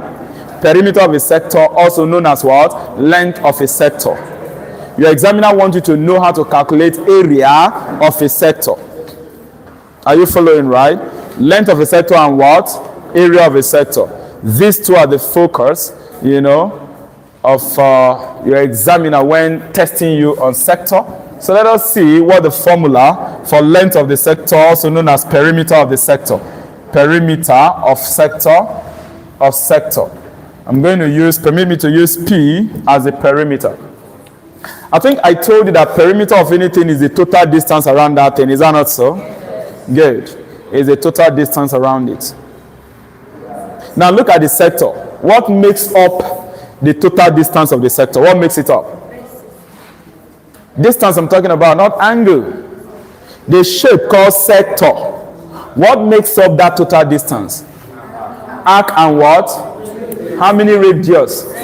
2. So to calculate the perimeter, the total distance, the length of a sector is going to be the radius plus the length of the arc. Does it make sense? So one that knows the formula of length of an arc, your problem is solved.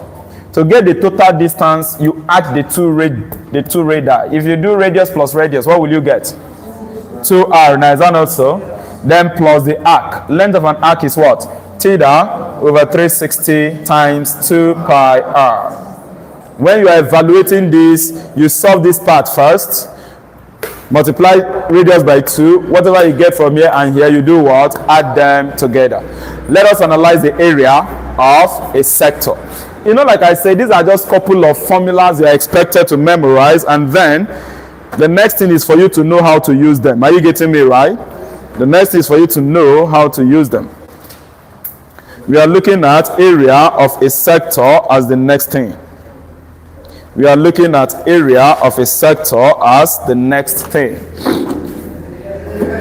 Are we together? Our non-mathematics science students, all of you that are going for medical field who are not taking maths in JAMB, I hope you understand the benefit of this class to you people. Or it's not benefiting you at all. I made your maths compulsory on trade when I said till 2nd of March, but it's going to be first week of March now. Due to the fact that JAMB, I was expecting JAMB to be around 20-something of April, but it's 16 also. Is that not so?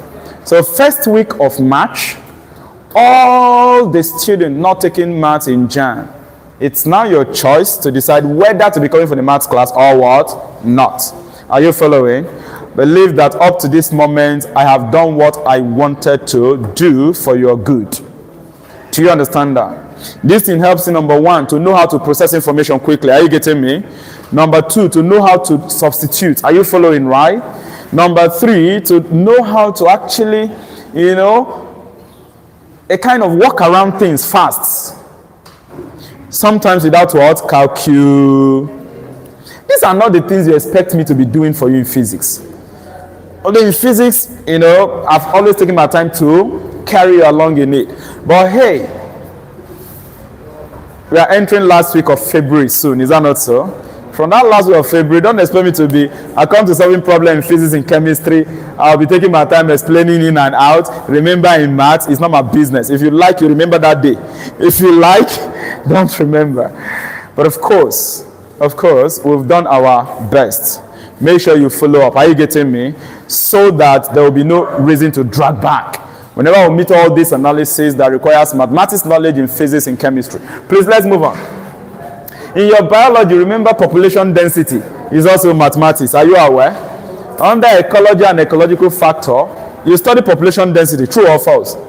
True or false? You are going to be taught that. You need the mathematics there. Once you get to all this calculation part, you must be able to switch your brain from that subject to what? To maths. Because it's maths that is going to help you out in being able to solve that problem. Please let us move on to area of a sector. Let this be equation 2. Area of a sector. Area of a sector. Now let us look at the sector once again. The sector subtends an angle theta at the center of the circle. Is that not so? This sector we are talking about, does the sector make up the whole circle? No, it's just a portion of the circle. Is that not so? So if you are to get the area of the sector, you want to remember that the sector is simply a portion of the what? Circle. So the area of the sector will simply be a fraction of the area of the what? Circle. I repeat myself. The area of the sector, since a sector is a portion of the circle, the area of the sector will simply be a fraction of the area of what I said? Circle. Do you still remember the formula for area of a circle? Yes. What is the formula of area of a circle? Pi r square in terms of radius. Is that not so? Now, how do you express the area of a sector as a fraction of area of a circle? Remember, I've told you why I'm taking my time to explain all these things. So you can easily be able to walk around the formula and remember them in your exam, those taking maths. Are you getting me right? Because you have to cram them. So if you can cram them directly, good. If you cannot really cram them directly, or maybe you forget anyone, remember this analysis. Are you following right? To express it as a fraction of a circle, you get that fraction part from the angle it's subtended. Are you getting me right? Just like we did for this what? Arc. It is the angle that it's subtended that will help us get the fraction. Are you following right? So here we are going to have theta over what? 360. Then you multiply. What is the area of a circle we said? Theta over 360 pi r square. So the fractional part of the sector from the complete circle, that fraction that the sector takes is expressed as the angle it's made at the center divided by the total angle of the circle. Are you getting me? Then you multiply by this. Let me shock you about something. Whenever I tell that these things are 1 plus 1, don't think I'm joking. The knowledge that we use in actually obtaining all this formula is the knowledge of ratio which you made from primary 5. I know you are shocked, Abby. Do you remember ratio? Yes. If I pick 3 persons from here now and I say, okay, let me give you 20 oranges, I can tell you to share it in a ratio of maybe 1:2:5. It's my choice. Are you getting me right? If I say, okay, 1:2:5, it means somebody's ratio will be 1 there, another person's ratio will be 2, and that will be what? 5. How many oranges did I say I gave out? 20. Okay, let me give you value so that division might be quite easy for us. So let me say in a ratio of 2:5. Okay, 2:3:5. 2:3:5 can help us get the total ratio to be a number that can divide 20. Are you getting me right? So I gave out 20 oranges. Say that it should be shared by how many people? 3 people. Are you following? And that the ratio they are to pick it, they are to share it is 2:3:5. Does it mean that somebody will pick 2 Another one pick 3, another one pick 5. Is that the meaning of that thing? No. The ratio is to help you know the fraction of the total they are to pick. Are you following, right? So this is what you do now if you still crack your brain backward. And hey, don't mess up. JAMB and WAEC can test you on ratio. It's part of their scheme. Are you getting me right? They can test you on what I said. Ratio. Even if it does not come directly like that. They can test you on ratio. You've seen one in past question, right? So don't play. Right? These things are things you are expected to be well used to. That is why I always advise people and I tell you, your math, forget all this is say senior class maths, university, all these things are functions of basic math you learned. Are you getting me right? From primary school. Let us work out the ratio and see how to calculate the ratio to know how many each of them will collect. It will be the ratio of that person. Are you following, right? Divided by the total ratio. Then you multiply by what they are sharing. Is that not so? For that person that has a ratio of 2, it will be 2 over 10, true or false? Because the total ratio is what? 10. 2 over 10, then times the total orange they are sharing, 20. Is that not so? If you watch that thing I've just told you, the formula looks like this, true or false? I say it is 2 over 10 times 20. When you give out 20 oranges to be shared in the ratio of 2 is to 3 is to what? 5. This 10 is the total ratio. Are you getting me right? Yeah. 2 plus 3 plus 5 will give you what? 10. This is the total thing they are sharing. This is the portion, the ratio that this one has. Are you getting me right? Out of the total. This formula, does it not look like this? Does it not look like this? Does it not look like this? Remember, like I said, length of an arc, sector, they are all portions of a circle. So like this case now for sector, it's as if area of a sector, that the sector is sharing the total area of a circle. Are you getting me? And out of the 360-degree total angle, if you have to talk of the ratio, this particular sector, its own ratio is theta. Its own ratio is what? Theta. You know you can form another sector here. Are you aware? Like this one now, this is one sector. We call it minor sector. Look at, if you move this way, it's called what? Major sector. Even in this arc that I talked about, AB here, in this direction is minor arc. You can move this way, it becomes what? Major arc. In that case, the angle that guy will be using is the reflex angle here. Is the what? Reflex angle. Like this bigger sector now will be using this reflex angle. That reflex angle is the portion, the ratio of its own theta. Are you getting me right? So for each of them, you see theta, the ratio that belongs to this sector, divided by the total theta. The total theta in the circle is what? 360. Then times the circle they are sharing, because the circle is the whole thing. Are you following right? Now all these things can help you to remember these formulas. Like I said, plane mensuration, solid mensuration is all about what? Formulas. Sometimes you might misplace the formula if you're not careful. That is why I am taking my time to show you how they came up or came out. So remember, for length of an arc, you are working with length of the circle. For area of a sector, you are working with area of a circle, just the fraction. Are you getting me? For the perimeter is very simple now. Just add anything that has to be what? Added. This part that has its own formula, length of an arc. Yeah, you remember the formula for length of an arc. Are you getting me? So you can add it to the two radii. Now we are moving on to the next one. This will take us to chord. This will take us to what? Chord. Length of a chord. Length of a chord. That length of a chord also, the formula is extracted from the knowledge of triangle. Are you getting me right? It's extracted from what? The knowledge of triangle. For that of chord. Length of chord. That's the next we want to deal with. And I say that the knowledge comes from what? From triangle. There was this formula of triangle that I gave to you a moment ago. I think I'm wiping here number 6. Do you remember that formula of triangle that has theta in it? Do you remember that formula, right? That has theta in it. Okay, so let us look at this. Number 7, length of chord. Length of chord. There are 2 formulas that you can use any one of them to calculate the length of a chord. One of them comes from the formula of triangle that makes use of sine theta. Are you getting me right? Which we've treated this morning. And the other one comes from the formula of cosine rule. Do you remember your cosine rule? Yes. So that is where these formulas come from. Length of a chord. The formula of length of a chord, meanwhile, what does a chord look like? A chord is similar to diameter. A chord is what I said. Now tell me the difference between chord and diameter. I've given you a hint. A chord is similar to diameter. What is the difference between chord and diameter? Yes. What's the difference between chord and diameter? Oh yeah. What's the difference between chord and diameter? Yes. What's the difference between chord and diameter? Yes. Diameter is what?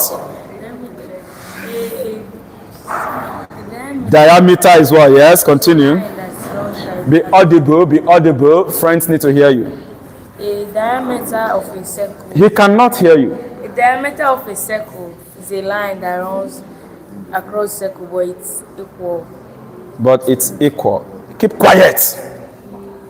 Somebody is talking. You won't allow the person to talk.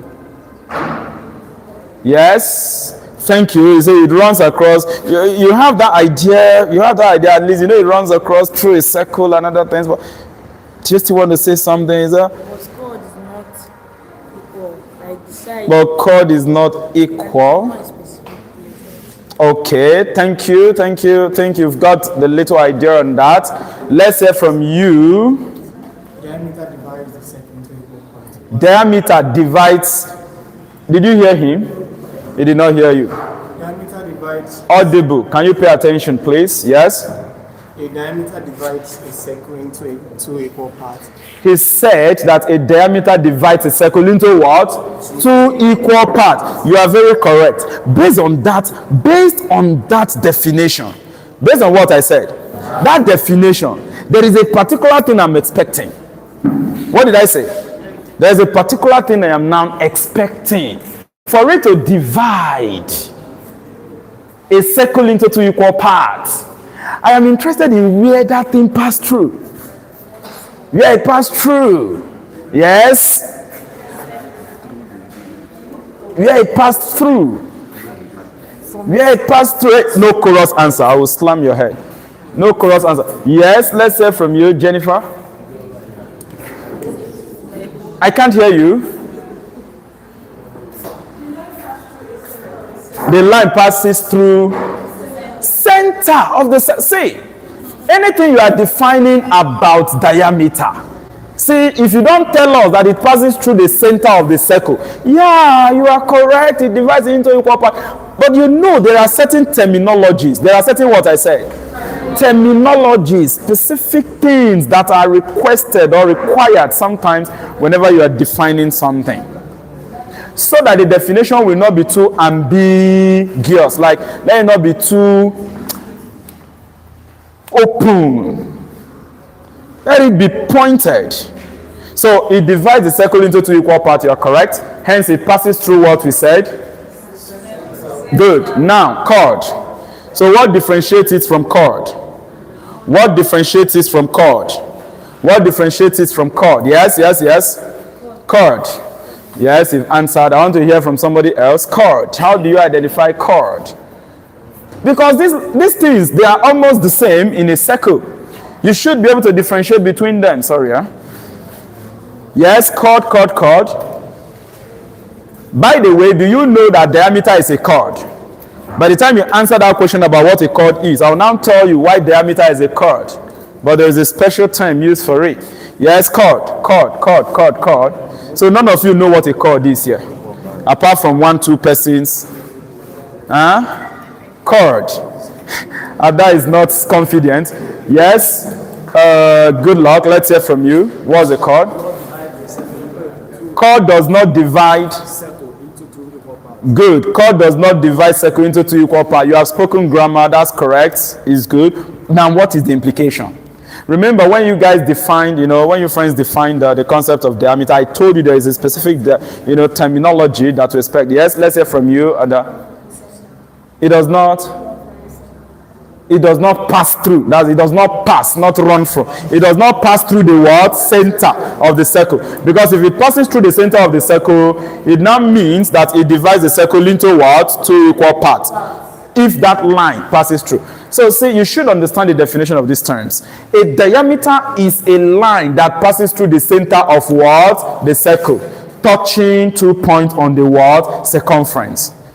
It must touch 2 points on the circumference, and it must pass where we said center for diameter. That is why we say it divides it into 2 equal parts, according to what you say. But for chord also touches 2 points. Are you getting me right? On the circumference. The difference is that chord does not pass through the center. Now I told you that diameter is a, because generally diameter or chord, the main definition is that they touch 2 points on the what? Circumference of the circle. Now the difference, diameter passes through center, chord does not pass through center. Now diameter is called the longest chord. Diameter is called what I said? Longest chord. What is this? Diameter or a chord? What is this? Diameter or a chord? What is this? Diameter or a chord? Diameter. Good. Specifically called diameter. It is a chord. Are you getting me right? But to differentiate it from all other chords, it is called what? Diameter. And it is the longest. If you have chords in a circle, they have different values or different lengths. Chord is the longest. Are you getting me right? So diameter is the longest of all the chords. Now if you move on this way, it is expected that this chord here, based on the number I drew, you know, this is the diameter, the longest chord. This one here and this one here is expected that they are equal. Are you getting me right? This one here are also what? Equal. Because they are equidistant. They are equal distance from the what? Diameter. Yep. Must the chord be drawn horizontally? Do you understand the question? No. It's not compulsory that they are drawn horizontally. They can be drawn vertically this way as well too. Under circle geometry, you see all these things the way they are written, as in drawn anyhow. Are you following, right? They can be vertical lines, even the diameter. As long as a line passes through center, however you draw it, are you following, right? As long as it passes through the center, it is diameter. Then for chords, anyhow you draw it, as long as it touches 2 points on the circumference, but does not pass through the what? Center. We call them chords in that case. Please let us move on. Now a chord is just a line like this. So let us look at this. I'll label this as AB. So the line AB is called what? A chord. If I draw it this way, and I label it, let's say CD, the line CD is also called what? A chord. But anyway, let's focus on AB. Are we learning? You see that all the things we are doing here is just formula. Now, this is the chord. Because I told you that chord is obtained from one triangle.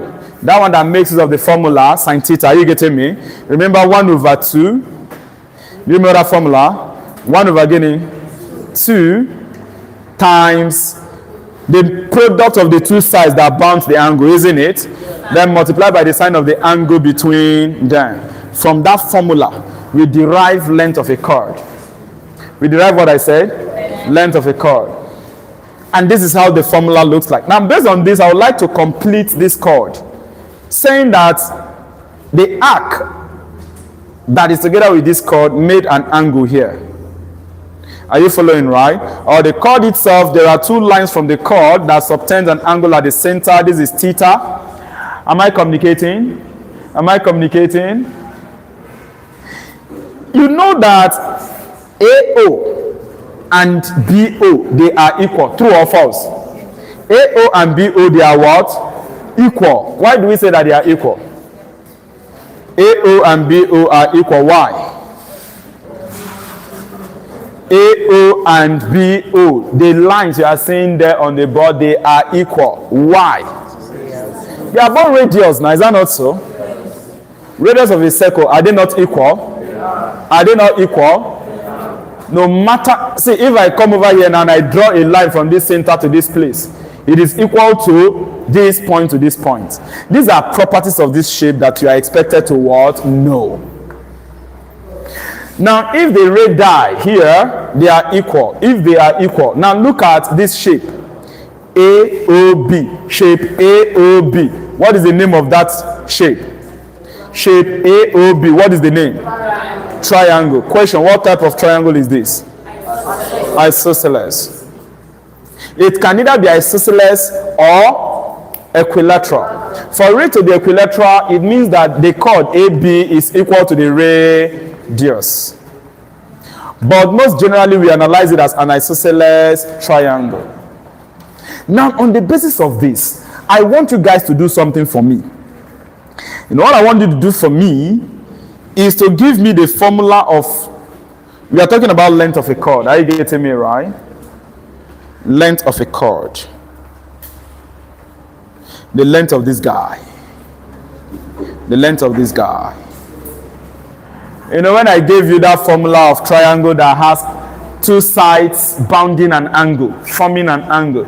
Like in this case now, the formula, like maybe in terms of area, are you getting me right? Will be 1 over again 2 times what? The r's. That is r and r, right? Following, right? Which is meant to be r what? Square. And then you now have sine what? Sine theta. But hey, remember that in this case, what we are dealing with is area. Is what? For this chord, is it area that we are dealing with? We are dealing with what? Length. And for you to get this length of this chord, now watch something. Can you calculate this perpendicular height? Is it possible? Yes. You can calculate the perpendicular height. So as to help you get this length, that's what we are talking about. You know this side, you know this side. If you drop this perpendicular height, first of all, the perpendicular height will divide this angle into how many? 2. Is that not so? The perpendicular height will divide this length, this chord AB. The perpendicular height will divide it also into how many? 2 equal sides. Start processing. There was something I did for you after we solved that problem under Hero's formula. Under what? I told you that you could have still used half base times height to solve that problem. True or false? But that will warrant you, it will require you to calculate the perpendicular height first. So if you do that, assuming you calculate the perpendicular height here, are you following? Knowing that this angle is divided into how many? 2. And then you use your Pythagoras theorem to obtain the value of this height. If you work it out, the formula for length of an arc is going to be 2 times r. Are you getting me? Which is simply adding this and what? This. Then multiply by sine. What did I tell you will happen to this angle if you are to prove this thing? Okay, what will happen to this angle as a result of the perpendicular height? What will the perpendicular height do to the angle? To divide it into 2. So you have theta over what? 2. This is the formula for calculating the length of a chord. Are you following, right? This guy comes from the knowledge of that triangle. Are you getting me? Using half base times what? Height. If you remember, I also told you that this thing is worked from that half base times height stuff, where of course you convert it to Pythagoras theorem, use it to solve your problem. But like I said, you're not deriving any of this stuff. You are not. It's just for you to know about the formula. Now look at another formula you can use. I told you that this length of the chord can also be obtained from cosine rule. Is that not so? Now here you know this guy, radius. You know this guy, radius. You are looking for AB. You are looking for what? AB. And the angle facing AB is given to us because that is the angle subtended at the center. True or false? So crack your brain now. Brainstorm and then reverse back to cosine rule. Have you remembered your cosine rule? You have this R, you have this R. We are looking for this AB. Let's call it L, length of the chord. Are you following, right? Length of the chord. You know, if you are using cosine rule, watch. It's going to be square of the length of this chord. No be so? L square. Oh yeah, continue. Equal to what? R square plus what? Continue. Minus continue. 2RR. That is 2 times R times R, which will give you R guinea. R square. Cos Cos theta here, which is cos O, cos of the angle facing this side. Okay, let's just leave it as cos theta. Now to get the length of the chord alone, you know this L here is squared, is that not so? To get the length of the chord alone, what do you now do? Take square root. So length of chord is square root. Now r square plus r square will give you what? 2r square. So 2r square minus another 2r square, is that not so? 2r square minus 2r square, then what? Cos theta. So these two formulas, any one of them can be used to get the same result for length of a chord. So let this be equation 3. Let's call this 4. Let this be 4a because they are the same thing. You can use any one of them, you remember. Is that okay? To calculate length of a chord. One can still decide to stress himself. If they give you these parameters, one can decide to stress himself using sine. Are you getting? To calculate one side of the triangle and then convert using Pythagoras what? Theorem. Once you get from this middle to this place, multiply by what? 2. You get the total length of the chord. But anyway, you can use a direct formula. That one I'm talking about is a case where the angle it's subtended is not what? Given. If it's not given, you can walk around it the other way. But most times, go through this particular guy. Finally is segment. Finally, we're going to look at segment. Finally, we're going to look at what? Segment of a circle. Please remember that all these things we are treating, they are properties that belong to what? Circle. Because we get all of them from where? From circle. Segment is the last we are going to look at. Segment is the last we are going to look at. Number 8. Number 8. Number 8. How do you get the segment of a circle? Let us find out. Number 8. Segment of a circle. So I have my circle once again. Now I have a chord. I have a chord. I have the center of the circle. Now AB. Let me shade here for you and then I'll use it to tell you what segment is.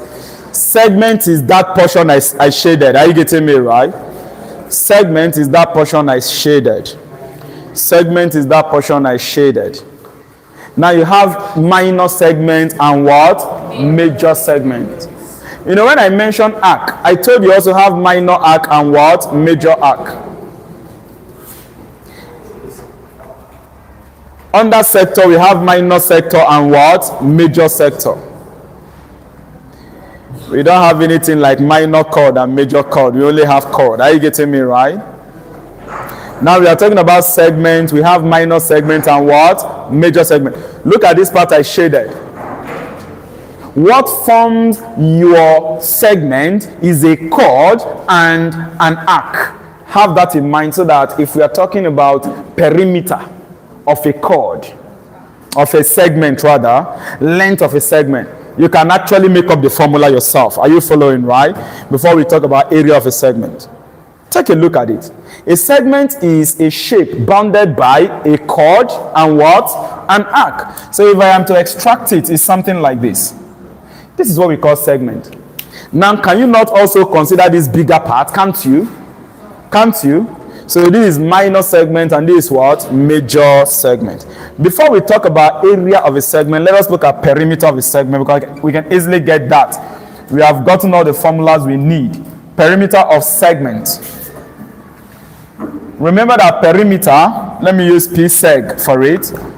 Perimeter is the distance around that thing. Is that not so? What make up a segment, I say? Chord and arc. So the length of chord and length of what? Arc are the two guys you put together to get the perimeter of a segment.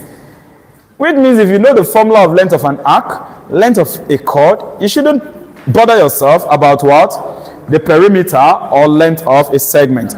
Therefore, I am not going to write it on the board by myself. I'll be guided by you people as I write the formula of perimeter of a segment. Are you ready? Yeah. Are you ready? Yeah. Let's go. Perimeter of a segment.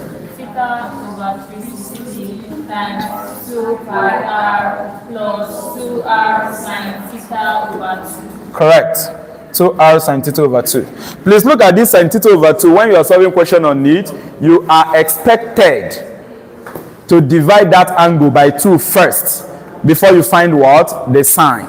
Don't go and find the sine of the angle before dividing by 2, please. Divide the angle by 2 first. Anything you get, you find the sine. Let this be equation 5. Let this be equation 5.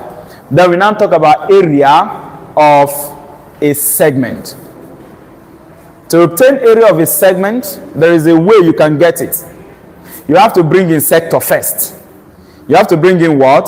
Sector first. So be done with this formula, then we'll now look at area of a segment. Like I said, you have to bring in what? Sector. Because the area of a segment is total area of sector. You remove something from it. What will be left will be the segment. Have you finished writing? Yes. Imagine that you drop your radius this way. You drop your radius this way. Now this is O. So we are saying that the segment or the arc or the chord subtends an angle theta here. Are you following, right? Now look at the shape. O. Look at the shape, please. A, O, B. The shape A, O, B. What is the name of the shape? Triangle. It's a triangle. Thank you. Okay, I ask again. The shape AOB. You know, the triangle you talked about is the shape AOB going through the chord. Going through the what? Going through the chord. That is going through this part. You now have a triangle. Is that not so?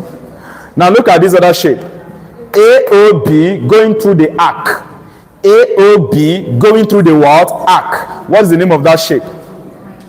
AOB going through the arc. What is the name of that sector, right? Good. It's a sector. Now look at it. AOB, but you are going through what? This arc. It's something like this. AOB, go through what? The sector. This is your, as in go through the arc rather. These are the 2 points of the arc. So it's a sector, is that not so? Yes. Now watch this thing. I've extracted the sector. Let me show you the chord. Now I need to ask you a question. This whole thing, this whole shape you are seeing here, which is this whole sector, are you following? If I wipe this triangle from it, what will be left? Segment. You are very correct. So if I know the area of this sector, are you following, which is the total shape, and I remove the area of this triangle, what will be left is the area of the sector. Which means that area of a segment is equal to area of what? A sector minus area of what? A triangle. But the area of the triangle in that case will make use of this one that I showed you here. Remember that one I showed you here? 1 over 2, and then we had r square sine what? Sine theta, you know, because that's the area of the triangle in that case of analysis. So, question, do you know area of a sector? Have I given you that formula? Yes. Good.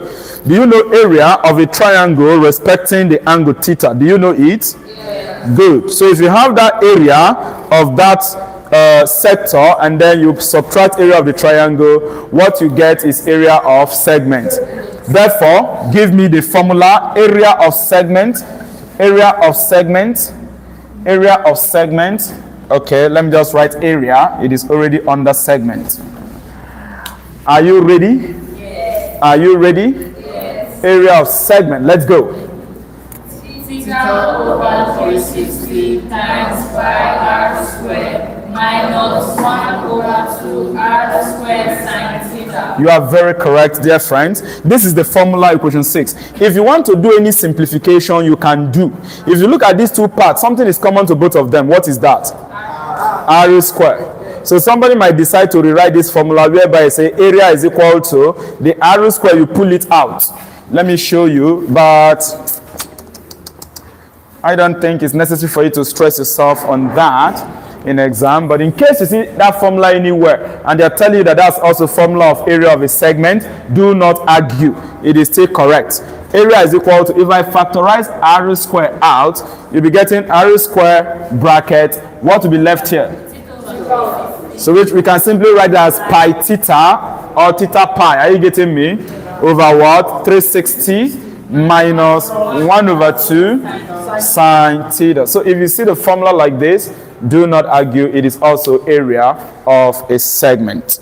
Now we are done with all the necessary formulas that my friends here, my student needs to be aware of under this plane mensuration. We've spent up to more than an hour, as it is 2 hours, so we're going to take a break. We're going to take what? A break. What's the time? What's the time? So that once we are back, this is 1:49, yeah? Once we are back, we now solve questions on all this, and of course we are done with it, right? I hope you follow through with all the formula, right? Your examiner just wants you to memorize the formula. Knowing how to use the formula is no longer a problem. We've learned how to use formulas very well, is that not so? It's just all about they give you values, substitute values. Anything they say you find it from that formula. So we're going to take break, 15 minutes break. 15 minutes break. Our friends online, we are going on break. And of course, I guess with this formula is sufficient. You can actually work on calculations. Calculation videos will be released on that on our channel. Okay, that is for those in the online class. Thank you for connecting and enjoy your day.